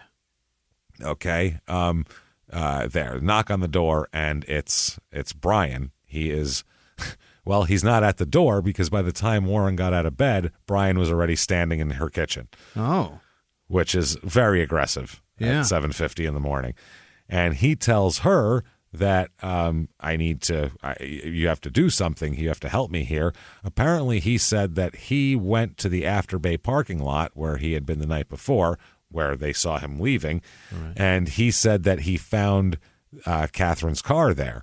It was there. He said the doors to the vehicle were unlocked and the keys were in the vehicle in plain sight along with her purse. He said, and he also said he could see a bottle of tequila on the passenger side floorboard. Okay. So he's like, I don't know. I'm worried about that. He said that maybe Catherine, went for a hike or went for a walk and got hurt, and maybe she's like has a twisted ankle somewhere in the woods. I don't know. Because people go for hikes at 1 a.m., right? That's normal. Pitch After black. A bottle of tequila. Yeah, it's what I get shit-faced and stumble around a rocky cliff front. In pitch black fucking middle of the night conditions. That's what I do. I don't know about you, Joe. I like to live on the edge a little bit, and I feel like me and Catherine, she gets me. Same you know wavelength. What I mean? Yeah. Burnt cookies, fucking midnight things. It's all good. Holy shit. So he said that he looked around, couldn't find her there. So that's when he went to Tanya Warren's house, and he said, "Is Catherine here? Maybe she walked over here." And Tanya Warren said, "No, I was sleeping. If she is here, I didn't know about it." He said that Catherine's job called me this morning, said she didn't show up, so I'm out looking for her. And she said, I don't know where he is, and so he left immediately. Okay. She began to prepare breakfast for the fishing guests, and then she said more she thought about it. She got worried and called Brian back to see if he found Catherine. He said no, but, I know where her car is, basically. That's all I got. So Tanya finishes serving breakfast and then calls Brian for an update. He said, still missing, still gone. So Tanya decided to go look for Catherine and drove over to Brian's and Catherine's trailer, where she found Brian sitting in the rocking chair on the porch, as you do when your wife is missing. That's his deep ground cover search is sitting on a rocking chair. Well, I figure if I rock here long enough, she'll turn up. I mean, what the hell are you doing? Well, that's a man who's been married long enough, and he knows that a man relaxing is a woman's worst thing to see. He's like, I'll just do that. I'll just sit She'll here come and running and yelling at me. No, he's just sitting there eating fucking cookies, eating burnt cookies. Eating cookies somebody else made him. Yeah, right. So that's what he's doing. He said that when, he told her the whole deal, he said she took a shower, she initiated an argument with me. Yeah. That's how it went. So she said he was screaming about all this. He said during this whole thing, he told Tanya, quote, Catherine has a violent temper. She likes to throw things when she gets mad. So violent temper who throws things. No one else knows that. He just said that. And he told her as the argument progressed, he told her he was going to sleep. He got in the car. He told her the whole story. He said that, after all this, he said that Catherine, when she was rummaging around, she had turned down their pictures, face down, and took $30 off the counter and then left the house, slamming the door. And now he says to her, though, before he said just take care of Ralphie, now he adds that she said, quote, I'm going to kill myself. Take care of Ralphie, and left. Mm-hmm. Gonna kill myself now. Bye. Yeah. It's another thing people do all the time. We often announce it. We announce it. I'm going to kill myself now. Take care of Ralphie. Goodbye. And then she leaves and what? Goes into the woods and just waits to be taken by the elements. What are you talking about? The point of it is that we don't want you to stop us. So yeah, that's not going to sneak in. Going to be sneaky about it. Right. So now Tanya Warren said she got in Brian's car and the two of them began to search for Catherine. They drove to Catherine's car. Tanya Warren got out of the car and approached the car. She opened the door and saw the purse and the keys. After she looked in the car, she went back to Brian and asked him if he was going to get out. Are you going to get out and help me? Like, look for her maybe? Or are you just going to hang out in the car? So look at the evidence that you already seen and leave? Yeah. There it is. Let's go. I just wanted to show you.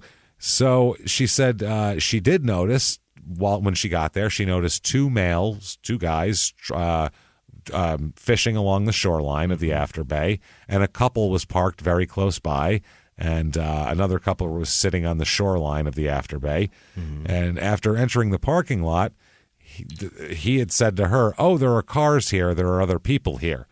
And that's when he said, "Oh, well, maybe somebody took her." Yeah. And then they what? Yeah. Stuffed her in the trunk and then set up their fishing gear and tried to catch some trout before they left for the day. It's an odd feed this one. Oh, Jesus Christ! So Tanya said that he looked all there. She saw everything else: the purse, the keys, the bottle of tequila. She saw it all basically. So she looked through there. They continued to search. And a short time later, Tanya said, well, why don't we go back to the after bay and see if maybe Catherine walked back to where their car was. Maybe she's out for who the fuck knows where she is. So Laird got out of his car and walked around. She said that he was slowly dragging his feet, not putting much effort into any type of searching, really. She said they decided to look somewhere else. And when Tanya asked Brian if they should lock Catherine's car to, protect her purse, he said that they shouldn't because Catherine wouldn't be able to get into the car when she came back then. Yeah, she's going to be right back, obviously. She left her keys there. So Tanya said that indicated that upon returning to the Forerunner when they got back to get in their car, he told her, I'm going to get my fishing rods. Out of the car? Out of her car. He's got his fishing poles in there. Going to need those. So he slid open the window there's a slide window, I guess, on the back. Yeah, on the back. Opened that to remove his fishing rods there. Made no attempt to get her purse or wallet or any of the other personal belongings that she had. He left the vehicle unlocked and they went back to his trailer.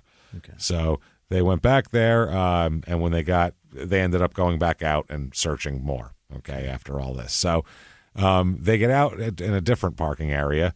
Now they go to the overflow lot there, and Warren is yelling. Tanya's yelling out Catherine's name. And Catherine screaming all around like she's sitting off in the side. Yeah. Oh, I'm over here. So while Brian is just doing it the same thing, shuffling around. She said shuffling around, repeating Catherine's name quietly is the way she put it. Just like Catherine. Come on home, Catherine. Come on, Catherine. Where are you? Catherine. You here? Well, okay. Hey, Catherine. Catherine. Here, Catherine. Catherine. I don't see her. That's basically what he's doing. He's shouting, I haven't found her, louder than he's shouting Catherine. Can't find her. Catherine. So they went back to his trailer where he finally, at her insistence, called 911. I was going to say, what I haven't heard yet is one moment where they're like, should we call the cops? Hey, should we call for help on this? I'm sure we'll find her. It's good. I mean, I don't understand it. So they do that. Now, Tanya said that she noticed that she described Brian as angry and worried at this point, which is also reasonable if she was just missing or whatever.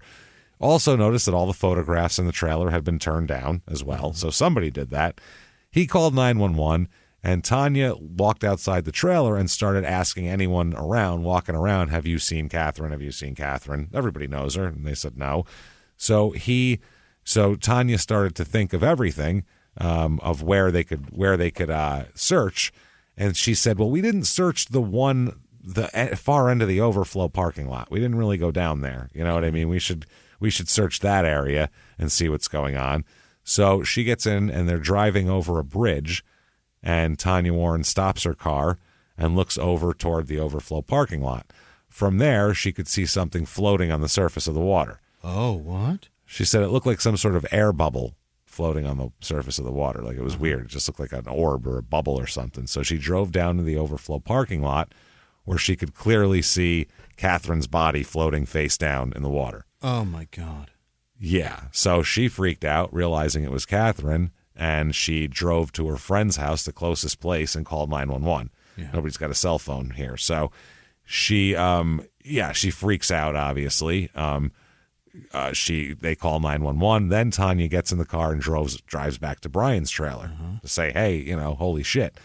It's at that point that the deputy, there's already a deputy there, and he talks to Brian, and Brian told him that he and Catherine got into an argument, the whole deal. She left. He woke up at 6 looking for Catherine, been looking for Catherine, blah, blah, blah. Tanya arrives at the trailer, and she said she pops in the door, boom, I think I found Catherine's body floating in the river. So they're like, holy shit, that's some shit. She said, I think she's in the water by the first parking lot in the after bay. So she said she didn't give didn't give. It's all she said. Yeah. She just said that by the first parking lot in the after bay, and at that point, Brian jumped out of his seat and hopped into his SUV and tore ass out of the trailer without Tanya and the cop. Just took off. So Tanya and the deputy got in their separate cars and followed. This is terrible. Hey, you come with me. I'll go with you. I'll take care of it. Yeah. I'm going to do this badge stuff, and then you come with if you want. But see this thing on my shoulder? I could call guys. They'll be there in 2 minutes. They'll be here. It's probably better. So he takes off.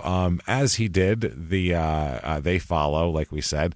He arrives in the overflow parking lot, and the after bay shallow and the shoreline's rocky.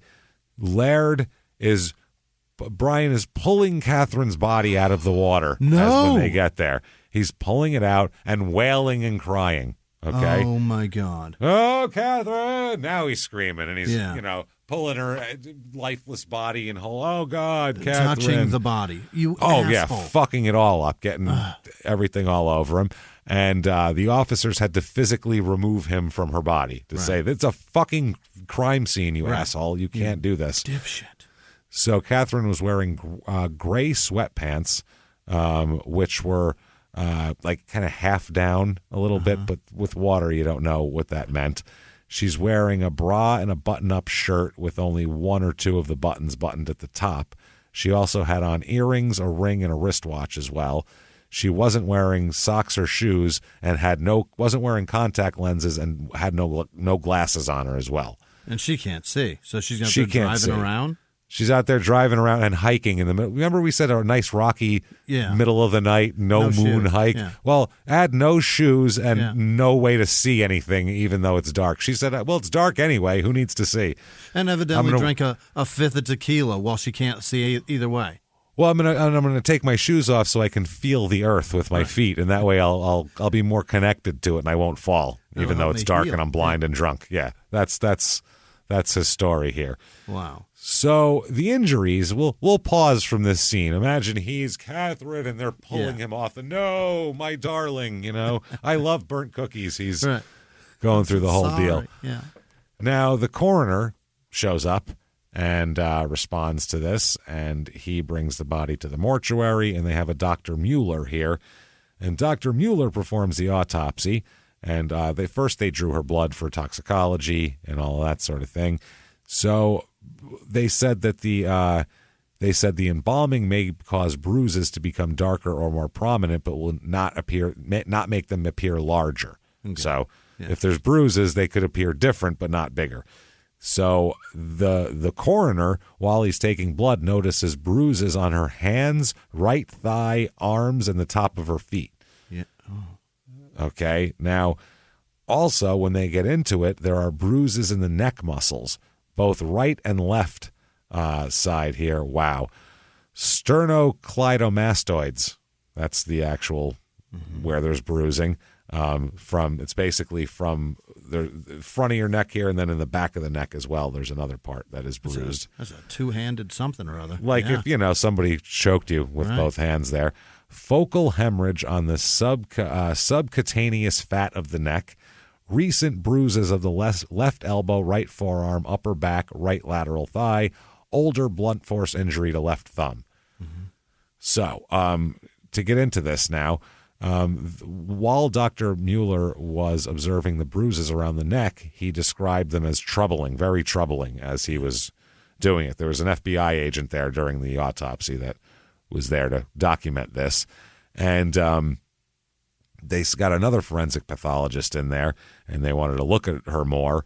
And they said internally the neck bruises overlaid prominent dark red violet fresh bruising into both the sternocleidomastoid muscles, which in my opinion was clearly real and pre-mortem. So somebody bruised her neck before she died is what they're saying here. So here's the whole report. Multiple bruises were seen over her forearms and over her thighs, and these areas were sampled. In addition, we saw an intact skin over her upper back, but deeper bruises were found upon dissection through the midline of her back. Internally, the neck bruises overlaid prominent, dark red, fresh bruising into both the sternocleidomastoid muscles, which in my opinion was clearly real and pre-mortem. Additionally, Additional bruising was seen in the small paravertebral muscles on the right cervical region, not on the left. In addition, some subcutaneous bruising was seen in the subcutaneous fat immediately beneath the ring-shaped red discolorations on the front sides of her neck. Anybody who knows medical shit is going to go, "Wow, this is really interesting." Otherwise, maybe fast forward to 15 seconds. The neck's pretty beat up. Yeah. In the midline of her upper back and mid-back, there was an up to 2-inch or so diameter area of prominent subcutaneous fat bruising. No other bruises seen over her back, as the tissues were opened and examined laterally to the mid-scapular regions, and from her shoulders down to just above her was its line. In my opinion, these areas of bruising were real, but in and of themselves do not appear to be significant enough to explain her death. Like, she didn't get hit by a car and... Right. She took a blow to the back, but we don't know that... Yeah. They said, in my opinion, the bruises identified are significant factors and warrant inclusion on the death certificate under the other significant condition heading. Mm-hmm. So now that's what's going on here. They also... They said that no one that had seen her in over the course of the day, which was a shitload of people from 2 different jobs, saw any bruises anywhere on her at all. No, so they were new. So awful when you get murdered, how they have to really take apart your body so deeply. It's fucking gross. So horrible. It's not even if you get murdered. It's just if you die and you're not like 83 and have heart problems. Yeah, any other questionable circumstance. So it's fucking gross. It really is, man. It's horrible to think about, but it is. It's everybody who's not an obvious, thing there. So they said, pursuant to the autopsy, blood and urine samples were taken from Catherine Laird, and the toxicology report from the crime lab detected she's on antidepressants. It's amitriptyline. Jesus, these medical words today. Amitriptyline and nortriptyline are in her system. Okay. They're determined to be at a therapeutic level. She takes antidepressants. That's all. She didn't take a whole bottle of them or anything. How much tequila? We'll get to that here. They said that wouldn't have rendered her any sort of fucked up or anything, these pills at all. And they found out that she had been prescribed this drug, which was an antidepressant that she was taking at the time of her death. Yep. They also found that she had her blood alcohol level is 0.000. She has not a drop, not a fucking drop of alcohol in her system. I mean, a fresh, mostly drank bottle of tequila on the floor, but none of it's in her apparently. Okay. So none there. And they said they marked on the death certificate the immediate cause of death as asphyxia by drowning, and their manner of death, though, under manner of death, could not be determined. So if you're a medical examiner, you're not a detective. You just look at this and you go, she died from drowning. Right. There are also bruises that might go there, but that's not their job to put that together with a crime. Their job is to go, this is how the person's dead. So, if you're a cop, you can look at that and, I cannot say that this is an accidental drowning. I will tell you this. She drowned. That's fucked up too, because that means, oh man, that's so horrible. Mm-hmm. That's the worst.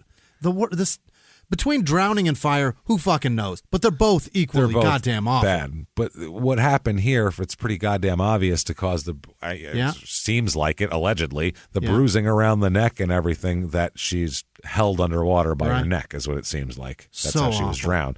She's a really strong swimmer, so I feel like that's how this would have to go. And if it's a rocky area, that would explain bruising everywhere else, fighting her to get her in there, all of that. Or choked to unconscious and tossed in there and no way. Yeah, face down. Yeah. Yeah. So wow, that's fucking crazy. So he came in and they were asking the medical people, the cops were, if she could have fallen down from being intoxicated, because the husband kept talking about this tequila. And they said, no, not at all. She has no alcohol in her system. And he said, even if she was intoxicated, which we found no intoxicants in her, even that, these bruising are not in areas of the body that are normally you'd find from a fall. You'd find knees, elbows, things that you try to protect yourself in a fall, the palm, the base of your hand, things like that. No, None of this. This is shit. This is a choke.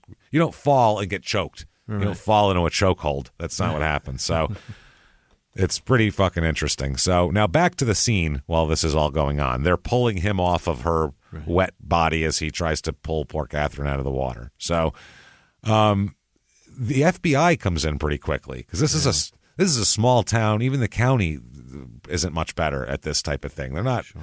Death investigation isn't really what they do, but because of the reservation nearby, there are FBI people around here. Okay.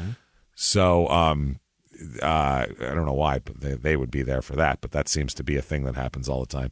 So the FBI agent, an Agent Jackson, arrives on the scene, and he noticed that there's all sorts of different law enforcement agencies there. There's cops from there's a game and fish guy, there's a county guy, there's town of this, there's every cop you can imagine from the area. They're all jerking each other off in the middle of everything. And the FBI agent took the lead because he's like, you investigate like someone caught more than their limit. We're going to we're going to take this over. The Trout police can take a seat. Yeah, there's a guy with his finger in a jelly donut. What are we doing here? Yeah, he's literally, that's how he's eating it. He's holding it like it's, that's his lollipop like stick is his finger. And he's just eating it. It's not cool. He's going to bite his finger off, too. I don't trust this guy. This is how I keep it from getting all over my thumb. That way only one finger gets dirty. So Brian spoke with Agent Jackson about the events that transpired, tells the FBI guy the story. Same shit, got home from work, argument, drove away, don't know what happened. She came back wanting more, slamming shit, blah, blah, blah. So, tells him the whole story. And he then says, at one point, he's talking to Tanya Warren, and he says, I'm bad. I should have not, I never should have left her. That's what he said. So that's what he was saying there. I'm bad. I should have never left her. A while later, Tanya Warren and her husband drove Brian to the hospital to help him calm down. Said he was freaking out. They dropped him off at the hospital. They just slowed down. They were like, bye. Get out. Tell him you're not feeling good, and just pushed him and kept driving. Yeah. Later on, though, they returned to pick him up. He said that there wasn't any doctor available to see him, and they didn't want to wait for one to come in. So he'll be good. He's good. So he said on the way back to Fort Smith, Brian stopped the car so he could ask them to stop the car so he can use the restroom. And he used the restroom. And when he got back to the car, he's there with Tanya and her husband. And he says, so what do you guys think? What are my chances? They were like, fucked, right? What the fuck are you talking about? Yeah. I mean, I hit her with cookies the day before. Shit doesn't look good. You know what I mean? So they were like, well, I don't know. They said that he did not appear upset at all by that point. Like, the act of going to the hospital cured him. Didn't have to actually be seen by anybody. Just the waiting room. Just made him have to pee. That's all it is. So they dropped him off at his trailer, and that was that. That afternoon, Brian is the one that has to call. The police don't notify the family. He has to notify he's the family they notify. Yeah. So he has to notify her mom and all that. So he calls Mary Lou and tells her, hey, here's a sitch. Yeah, but what he said, what ended up happening, he left a message on her answering machine. What did he say on an answering machine? Saying something horrible has happened. Imagine getting that message. Oh, God. Why would you do that? Good Lord. Let me give you 5 heart attacks before I give you another 10. Like, what the fuck? We don't know something that he horrible's happened. Click. However, that's not how you do it. No, this is fucking crazy. That's wild. And then she called back and she said, yeah. And he told her, yeah, Catherine's dead. She drowned. And, that's that. And Mary Lou, when she talked to the cop, she's like, she was saying that Catherine's like an accomplished swimmer. She's a really good swimmer. And that's pretty crazy that she would drown. And Brian told her that she had a bottle of tequila in there. I don't know where it came from. But I also told the mother I found a bottle of sleeping pills in the vehicle as well, which isn't true. Right. But that's what he told the mother. Now, the mother and Catherine's sister, Sherry, are pretty much at the airport on a plane to Montana. Right now. As this is going on, there's plane tickets being booked here. They get into Billings at 2 a.m. on August 1st. That's how goddamn fast they got there. Next flight out, we're there. They went there and They made their way to Fort Smith the next morning, and they were fucking there. So they show up at Brian's trailer, Mary Lou and Sherry, okay? And they show up at the trailer, and they notice there's a pair of jeans that are wet from the knee down, hanging over the bathtub, knee down, okay, hanging there. Now, Mary Lou also notices a second pair of totally wet jeans that were on the hallway floor. She picked them up. They were just a pair of wet jeans bunched up on the hallway floor in a pile. So she picked them up and said, "You're going to do something with these. You're going to get mildew in them. It's wet jeans. You can't do that." And apparently Brian grabbed the jeans out of Mary Lou's hands and told her to put those down right now and said, "Those were the jeans I was wearing when I pulled Catherine's body out of the water." Okay. And she was like, "Okay." But then he had another pair wet from the knee down hanging over the bathtub. Yeah. Which is odd. So, the next day they were at the trailer again. Mary Lou was there, and she noticed again that pair of jeans in the bathtub. So she was like, "This is fucking weird. Very strange. And why is there two wet pairs of jeans?" You know what I mean? That's a new one. So Mary Lou, at that point, too, he tells Mary Lou, "Yeah, well, I'm going to cremate Catherine real quick here." And Mary Lou said, "No, I'll take her back to Texas and we'll have a funeral for her. We're not going to cremate her up here. We have a family and all that stuff." And he angrily insisted on cremation.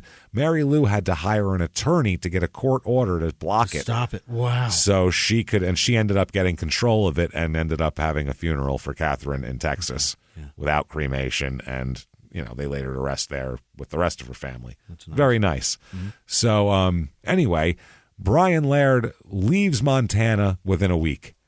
Done. Fuck this place. Takes off. Mm-hmm. Yeah, he has a law practice in Billings. Gone. Just takes off. Doesn't even do shit. Just takes off. Now, the investigation, which that doesn't look suspicious or anything. It's not good.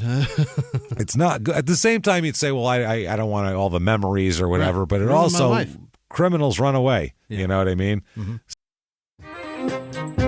Hey, everybody. Just going to take a quick break from the show to tell you a little bit about Sono Bello. The most known secret with celebrities and influencers and all these famous people is so many of them have had lipo. They've had lipo, whether it's a little touch-up here or a total makeover. Yeah. Nobody has a perfect body. That's the thing. No. They may look like it on TV, but there's things that help that. Absolutely. Lipo now has changed, and Sono Bello's been at the forefront with using LAL technology and getting those beautiful and natural outcomes for each person. Looking real natural. Our friends at Sono Bello are offering their best deal. You're now included in their winter savings event, but appointments are limited, so please get on this. Sono Bello doctors are masters in micro laser fat removal, a brilliant technique that removes stubborn fat permanently wherever your problem areas are. Tummy, love handles, thighs, arms, it's gone in one comfortable visit. Eating healthy and workouts are great. Keep doing that, but if you want to lose that stubborn fat in one visit, check out Sono Bello. Save big during their winter savings event. Schedule your free consultation now at sonobello.com/smalltownmurder. That's sonobello.com/smalltownmurder. Now back to the show. Hey everybody, just going to take a quick break from the show to tell you a little bit more about our stylish friends at Quince. That's right, let's go elevate your styles, people. Yeah. Get it going, look good out there, and you can do it now without breaking your wallet, without breaking the bank, because at Quince, you can get high-end, versatile pieces at prices we can all actually afford, which is very nice. You want to get good stuff that lasts and it's good, and they have quality stuff that's very affordable, and you can do like we did, upgrading our stuff here, while still being a very reasonable price. Quince only works with factories that use safe, ethical, responsible manufacturing practices, along with premium fabrics and finishes. It's all quality stuff. You're going to love it. Trust us, it looks good. And I've got the leather jacket. It's a very high-quality item. Real nice, soft leather. Yeah. Jimmy's got his linen pants he's rocking. Yeah. They're terrific. Come on, be like us, be fashionable, get in there with Quince, indulge in affordable luxury. Go to quince.com/smalltownmurder for free shipping on your order and 365-day returns. That's QUINCE.com/smalltownmurder to get free shipping and 365-day returns. Quince.com/smalltownmurder. Now back to the show.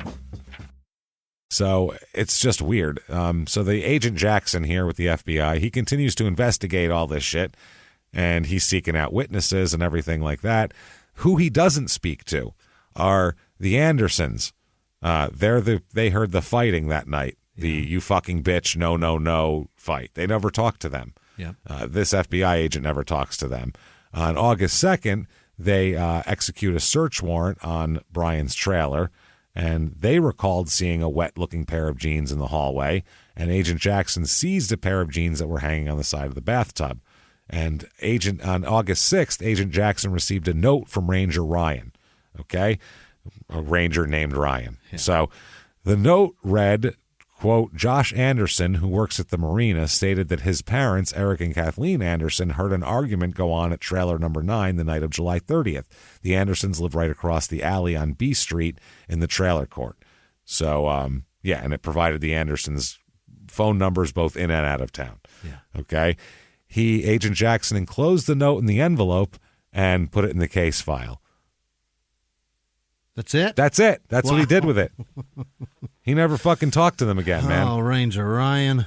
Ranger Ryan passed it on. The FBI took over the investigation. Yeah. Ranger Ryan passed it on. He said, okay, very nice, and put it in an envelope and forgot about it. So, what the fuck?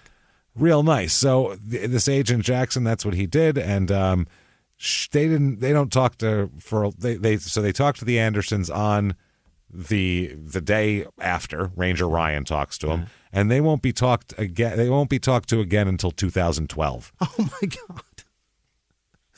So give them a 12-year break before we have to make them recount this shit. Yeah, and nothing happens. Brian's gone. There's a quote investigation. He gave his story of she came home, we fought, slamming shit around, putting pictures down, $30, took off, tequila, I saw her, I don't know what the fuck happened. And they went, well, I mean, I don't know. We'll investigate it. Well, that he takes off. A pondry. Well, we'll be here. It all settles. I mean, to the point of 3 months later, her sister Sherry she puts in the Fort Worth newspaper, puts a big thing out saying it's only been 3 months since someone took your life. So she's right away saying, this is what I mean, why you need a sibling like this. Yeah. She's like she's not taking this, I could have been an accident bullshit. She said, someone took your life. I feel like it's been forever. I tried hard to focus on what a wonderful person you are and not how the end happened. And it goes on. It's very, it's heartbroken, obviously. Yeah. It's just a heartbroken person missing her sister here. So the FBI has total control over it at this point. They take it over. They're talking about, park rangers and all this type of shit. So, because originally that's who was involved. It was park rangers who were on the case at first. Fucking hell. So the FBI here, they put out an ad in the newspaper, pretty much all over the country, $10,000 reward for information leading to the arrest and conviction of the person or persons responsible for the death of Catherine Little Laird. Please contact Randy Jackson with the FBI. Yeah. This is pre-American Idol, Yeah. He fucked this case up, needed a new gig. It's a no for me, dog. It's a no for me, dog. I don't think I have anyone to arrest. Are you going to arrest him? It's a no for me, dog. I don't think so. I don't think I will. No. So 406-248-8487. I don't know whose number that is now, but somebody with that desk is going to be like, Randy who? Randy Jackson. All information is confidential. So anyway, in 2004, Jackson receives a promotion and is transferred to FBI headquarters. And he's like, fuck this case. That's it. And you the gonna case finish this one? It's a no for me, dog. It's a no for me, dog. I got plans. I got plans. Fuck, man. You gonna investigate this anymore? It's a no for me, dog. Yeah, exactly. It's gonna be a no for me, dog. I'm sorry, man. I'm sorry. I just didn't dig it. I just didn't like it. I'm not feeling it. I'm just not feeling it. You know what I'm saying? I get Real what she was pitchy. doing. This investigation is pitchy as fuck. This is a pitchy investigation. This is what happens when like 4 different law enforcement agencies try to do something together. Yep. You can't do that. It just doesn't. You get pieces of paper but stuffed in envelopes and shit because they didn't do it themselves. It just doesn't work. You got Post-its sticking to shit in all kinds of offices everywhere. And how much do you want to bet, too, that some FBI agent thought, well, just because they are better trained and more experienced and everything else, thought, I don't care what this fucking Ranger, what the hell, Ranger Rick over here, Ryan, whatever Ranger his name Rick's is. Ranger Ryan trying to be a big boy. No. I don't need him to I don't need his investigation into this. Telling me about beaver dams. Not at all. So by April 2002, Brian Laird is where? Not jail. Colorado. Missouri. Wow. Yeah, applying to, he's trying to practice law in Missouri. So the Missouri Board of Law Examiners, they sit him down, and in order to give him a law license, they want to know more about the circumstances surrounding his wife's open death investigation. So they sit him down and put him under oath, and the whole deal. It's pretty fucking interesting. And when asked whether he and Catherine ever verbally argued during their marriage, he told the board, and this is on the record, a stenographer typed this out. Catherine was argumentative during her premenstrual time, is what he said. So he classified their disagreements as Catherine being argumentative with him, not the other way around. And he said there's never been any physical confrontations at all. He described leaving the trailer that night and sleeping in the Afterbay parking lot. He said, quote, and I said that, look, it's late at night. I have to work in Billings tomorrow morning, so I'm not going to argue about this. Yeah. The argument took very little time. We probably only spoke for 10 or 15 minutes, and I just refused to have an argument because it was a small point and it was late at night and I had to go to Billings. Oh, my God. So he's so reasonable, isn't he? He's a reasonable guy. Not a man who would beat his wife with a bag of cookies in the front yard. Those guys never do that. This is one of those things, no matter what, that takes over that. You beat her with cookies and you're capable of anything at that point. You're not even appreciative of cookies. You're a twat. I don't want to hear from you. So then he says, quote, this is later on, when she came down to the Afterbay to get him, she took off and he followed. Quote, so anyway, I drive home at my normal rate of speed and I get home and she's not home. So I park my car and I go inside. Well, then I go to bed. And all of a sudden, maybe 20 minutes later, she comes back and she's in there and she's slamming drawers and going all around. And I'm like, Catherine, calm down. Just, what's the problem? And she's all upset and she won't tell me what's wrong. And she's slamming things and digging in drawers and just, I don't know what she's doing. It's, a nightmare. And it's, nighttime. And I'm like, Catherine, just settle down. And she's like a mad woman. And then she says, take care of Ralphie. Then she storms out. And Ralphie's the dog. Yeah. That's his statement. Thanks, sir. So they talk to him more. And then what about after you finding the body? Mm-hmm. And he said, so I get in my car and I drive over there. So anyway, let me tell you about when I find this body. I can't believe he said that, being questioned about a murder. So anyway. So anyway. Like he's on the phone trying to get off a casual conversation. So anyway. I drive in my car, I look over there, and I look down, and there's my wife in the water. And I run down, and I drag her out, and I try pushing her chest. And so anyway, she wasn't alive. So anyway. Thank you. That's why I wanted to really focus on so anyway, because there's a so anyway, she wasn't alive. He said it twice. Followed by she wasn't alive, which is a very blunt thing to say. Holy shit. And so anyway, long story short, she's fucking croaked out is basically what he said. Long story short, she croaked in the water. Next question. What are you, nuts? So anyway, this motherfucker. So anyway. How do you say that about So anyway. Twice now, he said, so anyway, when talking about major things here. About his dead wife. What the fuck? Now, the deputy, Tanya Warren, all the other people there who arrived about a minute or so after him, didn't observe him doing any sort of CPR. So if he tried CPR, it was for like 15 seconds because They didn't see shit there. Like, he barely had time to get out of his car and get into the water. Never mind perform CPR, see it's not working, and give up and try to drag her out of the water. That's way too much for that. And in the autopsy, they observed no evidence of resuscitation attempts at all. Yeah. No chest compressions, nothing like that. So that's a big deal as well. They asked him about the bruising, the Board of Law Examiners. I like how the Missouri Board of Law Examiners are way more thorough than 17 fucking law enforcement agencies investigating a woman's murder. This is for a law license. Right. This is a job interview, more or less. Holy balls, man. Jesus Christ. So they asked him about that. The board said, do you have any knowledge as to the source of the bruising around her neck? He said, no. All I know is that the coroner stated that type of bruising was consistent with people that had fallen down while they were drunk or otherwise. I mean, I just know that's what the coroner told us when we were sitting there in his office. That's not what he said. He's the opposite of that. Right. He said this is not. Yeah, because how the fuck do you fall down and get bruises around your neck in a circle? Explain to me how you do that, unless you fall into a stockade. How the fuck do you do that? Fall into poison ivy. Even the girl in $1 Million Baby only had the bruising on one side of her neck. Yeah, it wasn't the hole in a ring, for Christ's sake. So that's what he said. And I like how he said, I mean, I don't know. It's just what the coroner said. Yeah. Like, it's just the rumor around the, you know. She fell a bunch of different rocks and beat the shit out of her neck. You know how it goes. Just Idiot. All neck. It was all in her neck. So anyway, am I a lawyer? I can do this, right? So the board then said, the pathologist at least concluded that she did not have sufficient levels of chemicals in her body to, quote, stumble around and become incapacitated. Yeah. He says, quote, well, I would have to disagree.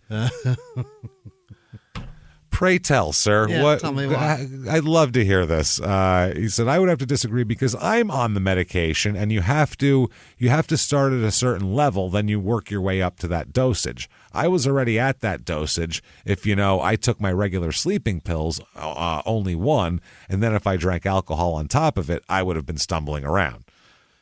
Right. That's all true. Then the board says there was no alcohol in her blood. Yeah. And he went, so anyway. I don't like that fact. Next question. Do we have? We're done now? Is this good? He's a terrible lawyer. Space. He's a terrible. He's a bad murderer and a worse lawyer. Yeah. He's just really bad at this. So if he's a murderer, he's a terrible one at it. So the FBI agent here. 2004, the case was basically it was closed at that point, and it remained that way until an FBI agent named John Teeling started reviewing the evidence. He picked up a cold case and started looking through it, and he said a conversation he had with an assistant that year stuck with him. He said, quote, she said they were closing a case on a murder that was very disturbing. She said the belief was that Brian Laird, an attorney, had murdered his wife, and she ultimately was murdered by putting his foot on her back or his knee and killing her in a body of water and watching her drown. Wow. Which is a horrifying way to die. That Absolutely makes sense. horrifying. Why it was just a small area on her back. That's a knee. It's a fucking knee, man. This is a knee on the back and holding her fucking head underwater. Unbelievable. It's disgusting. So he opens the case and he speaks about everything. He re-interviews everybody, looks over all the interviews. He said Catherine was unhappy, sad, and she made a decision that she was going to end the marriage or file separation papers. So that makes sense to him. He said that he talked to the mother, to her mother, Mary Lou, talked to the sister. Brian Laird became angry after finding out that Catherine wanted to leave him when they found that out from the family. Mm-hmm. And he says that he spent about 1,000 hours on this case, this Teeling guy, which is way more than everybody else did in the beginning, it feels like. So, by the way, in 2008, Brian had been convicted of an unrelated felony in Colorado. I for the life of me, could not find what the fuck he was convicted of in Colorado. But it was was a felony. Yeah. It's a felony of some kind. But I mean, it could have been something, paper, we don't know what it is, but who knows. September of 2012, the Andersons are finally interviewed. Wow. Teeling, when he's meticulously going through every page of everything, he found the envelope in the fucking file. The one that was tucked away by Ranger Ryan? And said, Ranger Ryan, August 6th, 1999, which is 6 days after the murder. and found a note about a late-night argument and all that, and hearing the Andersons said that all through the summer they were arguing and all this type of shit, and he said, what the fuck? How has no one talked to these people? What are we fucking doing here? Then he hires, this guy's awesome, they contact Mark Majerus, who is a grass expert. Really? He's an expert in grass. He's a biologist. A grass expert. Yeah, I was going to say. No, I was going to say more than I am. He's a grass expert. There was a weed joke coming there. Don't worry. For sure. He's specializes in identifying grasses. This guy seems like which I love. I'll bet he burns it. Oh, you know he does. He's like, listen, buddy. He's smoking. He's like, let me tell you the difference between sativa and indica, bud. All right, come over here, pal. So he said that he examined the sweatpants that she was wearing when her body was found in the afterbay. He is a botanist, agronomist, and a consultant and a guest instructor also at the Rocky Mountain College in Billings. He authored a book entitled Forage and Reclamation Grasses of the Northern Great Plains and Rocky Mountains. Wow, he's got a book about it. Wow, so he is he's like a wheat thin fart, just dry. That is a guy that anytime he talks, you say, so anyway. So, anyway, Jesus Christ. Fuck, man. It's like, let me tell you about the grasses of the northern... I am not going to listen to you tell me about the grasses of shit. So, he said... and shut up. Shut the fuck up. He said he found 2 species of grass on Catherine's sweatpants. Yes, there was a there was a nice Kush cake there that was delicious and a sour diesel. No, they said he found 4 cheatgrass seeds were affixed and into the cloth of her sweatpants, high on her left leg, the area of the left thigh, in the area of the left thigh. He noted these seeds were deep in the cloth and had no awns attached. He indicated that cheatgrass seeds mature around the 4th of July and are purple and or reddish in color. He also advised that this type of grass is relatively short and people often get these seeds attached to their socks when hiking or running through cheatgrass. Yep. He also said the location of these seeds make him believe the person was wearing the sweatpants, whoever was wearing the sweatpants, was lying on the grass or dragged across the grass to create the placement of these seeds to go inside of their sweatpants. He found that the leads for all 4 of these seeds were broken off and rubbed down to the hard part of the seed. He looked into the top interior portion of the sweatpants and observed the 3 cheatgrass seeds affixed to the interior cloth. He said that the seeds did not enter the clothing through the outside, but affixed themselves on the inside of the sweatpants. And he said it could have happened as if the sweatpants were rolled down or the person wearing them was dragged.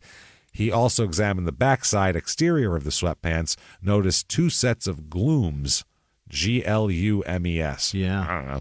Glooms affixed to the exterior of the clothing and through the clothing at the center portion of the left leg on the backside. He indicated that the glue would have been forced into the pants backwards. He opined that this was a sign of dragging.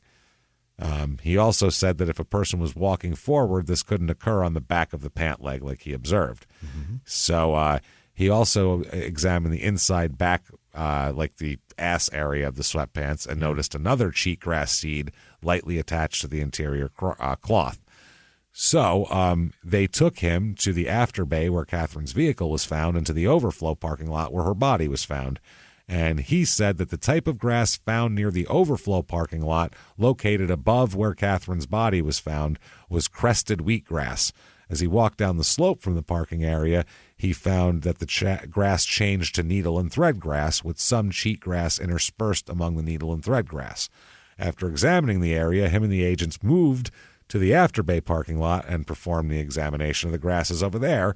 And he said the dominant grasses in that area were smooth brome grass. And he said that he observed pubescent wheatgrass. Pubescent. Very young. It's just sprouting some fucking pubes here. Very youthful. Very youthful. He stated there was no needle and thread grass found in the immediate area where the vehicle was found. He then examined the grasses located down the slope from where her vehicle was found and observed prairie sand reed and attested there's no signs of native grasses in the area, with the exception of a small patch of needle and thread grass located 40 to 50 yards northeast of where the vehicle was found. In addition, it's not over there. So he found a striking difference in the grasses and vegetation between the overflow parking lot, which is where the body was, and the afterbay parking lot where the vehicle was, and stated the clothing observed belonging to Catherine show a prevalent number of items from the overflow parking lot. So that's what they're saying. So he parked over there and drug her over there. She was dumped. Right. She was dragged through the grass, not where her body was. One way or another she was. So anyway. Something, yeah. So anyway. Fuck my life. So anyway. That's crazy that they had the pants still, luckily, for him to look at it. You know what I mean? Yeah, they had all the shit. And who knew that there was that? That's impressive. Go in there and find tiny seeds embedded in the fabric of the inside of the sweatpants. Right. Nobody thought to fucking look there. That many types of grass growing near a fucking lake. It's crazy. So with all of this, they basically have the bruising, they have the evidence of the argument, they have physical violence earlier in the day, they have all of this, they have basically that he's a huge asshole, that his story changed dramatically from one time to another, and that he... Just his attempts to be like, I don't like the whole, well, she must have been drunk and stumbling thing. Yeah. No alcohol in her body. Nope, she must have been drunk and stumbling. Like, why would you think that? Very dismissive and coming to a conclusion that has zero facts that support it.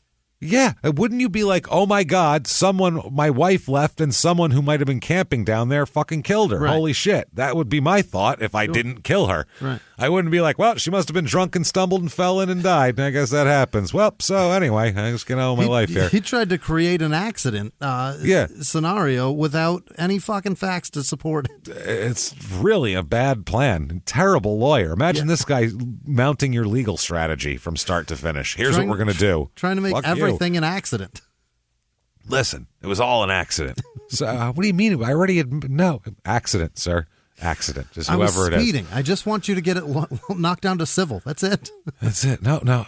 Accident. We're going to tell him it was an accident. We're going to tell him you had a stroke and your foot pressed deeper on the gas. That's how it is. Malfunctioning car. How's that? What do you say? Dude, just get it knocked down. So you brought forth this evidence that I was drinking and doing sleeping pills off the dash. You got me a DUI. I just wanted the speeding knocked down to civil. Listen, I know you guys. I know you and your neighbor are fighting over 4 inches of property and all this. Tell you what. Let's just say you own the Brooklyn Bridge. What do you say? What? No, I'm not doing that. So anyway. After all this shit, the state decides to charge him with deliberate homicide in September of 2014. He pleads not guilty, so it's been 15 fucking years for this shit. Unbelievable. He pleads not guilty. Before the trial, he filed a motion to dismiss for pre-accusation delay, arguing that a 15-year delay between the death and the official accusation violated his due process rights. What statute of limitations is on murder, you asshole? There's nothing. Well, I mean, you could have accused me before. No. He's saying, like, if you were doing this on purpose to, like, wait till they're weaker and, like, witnesses that were on his side are now dead, like, that would be predatory. But they're just fuck-ups who didn't put it together till fucking 3 years ago, you moron. And you're a bad lawyer. So I don't know what kind of lawyers you're going to hire. Shit ones, probably. We can't help it. Randy Jackson took all his investigation to Hollywood. Yeah, we don't know what happened there. It's just him, and it could be anywhere, honestly. We don't know. So that's what he says. So the trial comes around, and if convicted, he faces anywhere from a minimum of 10 years in prison. Right. He could get 10 years up to the death penalty. Wow. From 10 years to death is a huge window. Oh. Wow. That's staring down the barrel, my friend. Holy shit. That could go. Unquestionable, yeah. Wow. And everything in between you could imagine. So the state puts up 17 witnesses. They put up Mom, they put up Sherry, they put up Thomas to talk about her saying that she talked to them and wanted to get a divorce. They put up all sorts of people. They put up the neighbors who witnessed the cookie incident, the cookie beating the day before. Right. Catherine's coworker who called, and when she didn't come to work, they bring Wanda in there who helped find Tanya, that helped find the body. They bring all these people in here. They bring the Andersons in there. Oh, it's a regular who's who. Jesus. It's a who's who of Fort Smith. It's everyone in the town who heard the Lairds arguing. They bring in the officer who responded to the 911 call. Ranger Ryan they bring in. Hey, it's Ranger Ryan, everybody. Hey, everybody. There you go. They bring in. Are nocturnal. Did you know that? I can take you on a berry eating tour if you want. I'll show you the ones that won't make you sick. So anyway. This is the most fun trial ever. This is all he's got. Yeah, they bring Randy Jackson in here as well. Oh yeah, he's like, I just said, I don't know, dog. So I lost a bunch of weight. A bunch of weight. It gets better too. The coroner and the medical examiner are now like completely. It's amazing. They bring in the coroner. They bring in the Majerus, the fucking grass smoker / expert, and a bunch of other people that were around that saw shit. 17 people. This trial is a circus. Oh, it's a circus, though. The state, though, one testimony they don't put on is testimony from Dr. Mueller or Dr. Bennett, the forensic pathologist who performed the autopsies there. Dr. Mueller died before the trial, so that makes sense there. That's fair. I mean, he can't testify. But Dr. Bennett they don't call because the state claims in 2012 investigators reinvestigating the case interviewed Dr. Bennett, who recalled injuries to her neck and opined that Catherine was strangled and throttled. That was his opinion in 2012. However, between 2012 and 2016, he changed his mind. And observed only one post-mortem injury to Catherine's hand and no other incapacitating pre-mortem injuries. Now, the state attributed this to the fact that in 2015, the state of Montana stopped contracting with him to perform its autopsy work, so they cut off his gravy train. So he's pissed. So, he's trying to fuck up the state's case. He's trying to mess it all up. Fuck all of you. Fuck all you hoes. That's what he said. Get a grip, motherfucker. This is the beginning of a Biggie song now. So I was just trying to make some money to feed my daughter. Just trying to, all the people who call the police on me, I was just trying to make some money to feed my daughter. Oh, man. So there we go. That's his opinions. And the state says, yeah, you did that. And they introduced the evidence of Dr. Mueller's autopsy, the original autopsy. He's not there, obviously, due to death. And they bring all of that in through the testimony of the coroner, also through Agent Jackson and through other people. The state sought to admit some statements Dr. Mueller made during the first autopsy through Agent Jackson, like when Agent Jackson was there and he said, this is very troubling. They tried to bring that in through that. Agent Jackson explained the tone of Dr. Mueller's autopsy changed when he observed the condition of Catherine's neck. He testified, quote, Dr. Mueller pointed to multiple areas of hemorrhaged blood in the muscles of Catherine's neck and said, this is troubling. He said it repeatedly. And then they objected to that resuscitation, and they overruled the objection, and, they permitted him to get in the troubling statements. So there you go. They're also allowed to bring in all of the testimony from his board examination in Missouri. all of his so anyway? Yeah, that's all of his so anyways are allowed in there. She's like, fuck. Who are you, Blues Traveler? Jesus Christ, I have the worst attorneys. I might as well have done this myself, for Christ's sake. I'm bad. This allowed, so they allowed that. They also allowed Dr. Mueller's findings from the deal there. And the forensic pathologist's opinion was that Catherine Laird died of asphyxia by drowning. She sustained a bruise to the left thumb at least several hours before her death, multiple scattered bruises to the back and extremities around the time of the death, and recent unusual bruises of the muscle of the neck. This is what they instructed the jury. We've not had the testimony from any pathologist at this point, and so that opinion is not properly before you, and you are not to consider it. So there you go. They don't really get to consider all of that.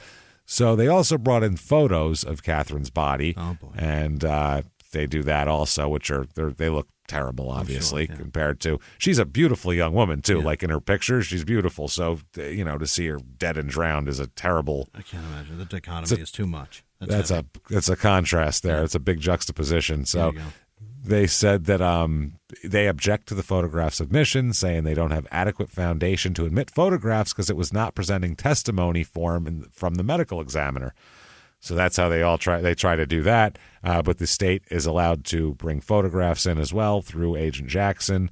They also are allowed to cross-examine Agent Jackson about the troubling remarks from Dr. Mueller, but that's it. He's not allowed to.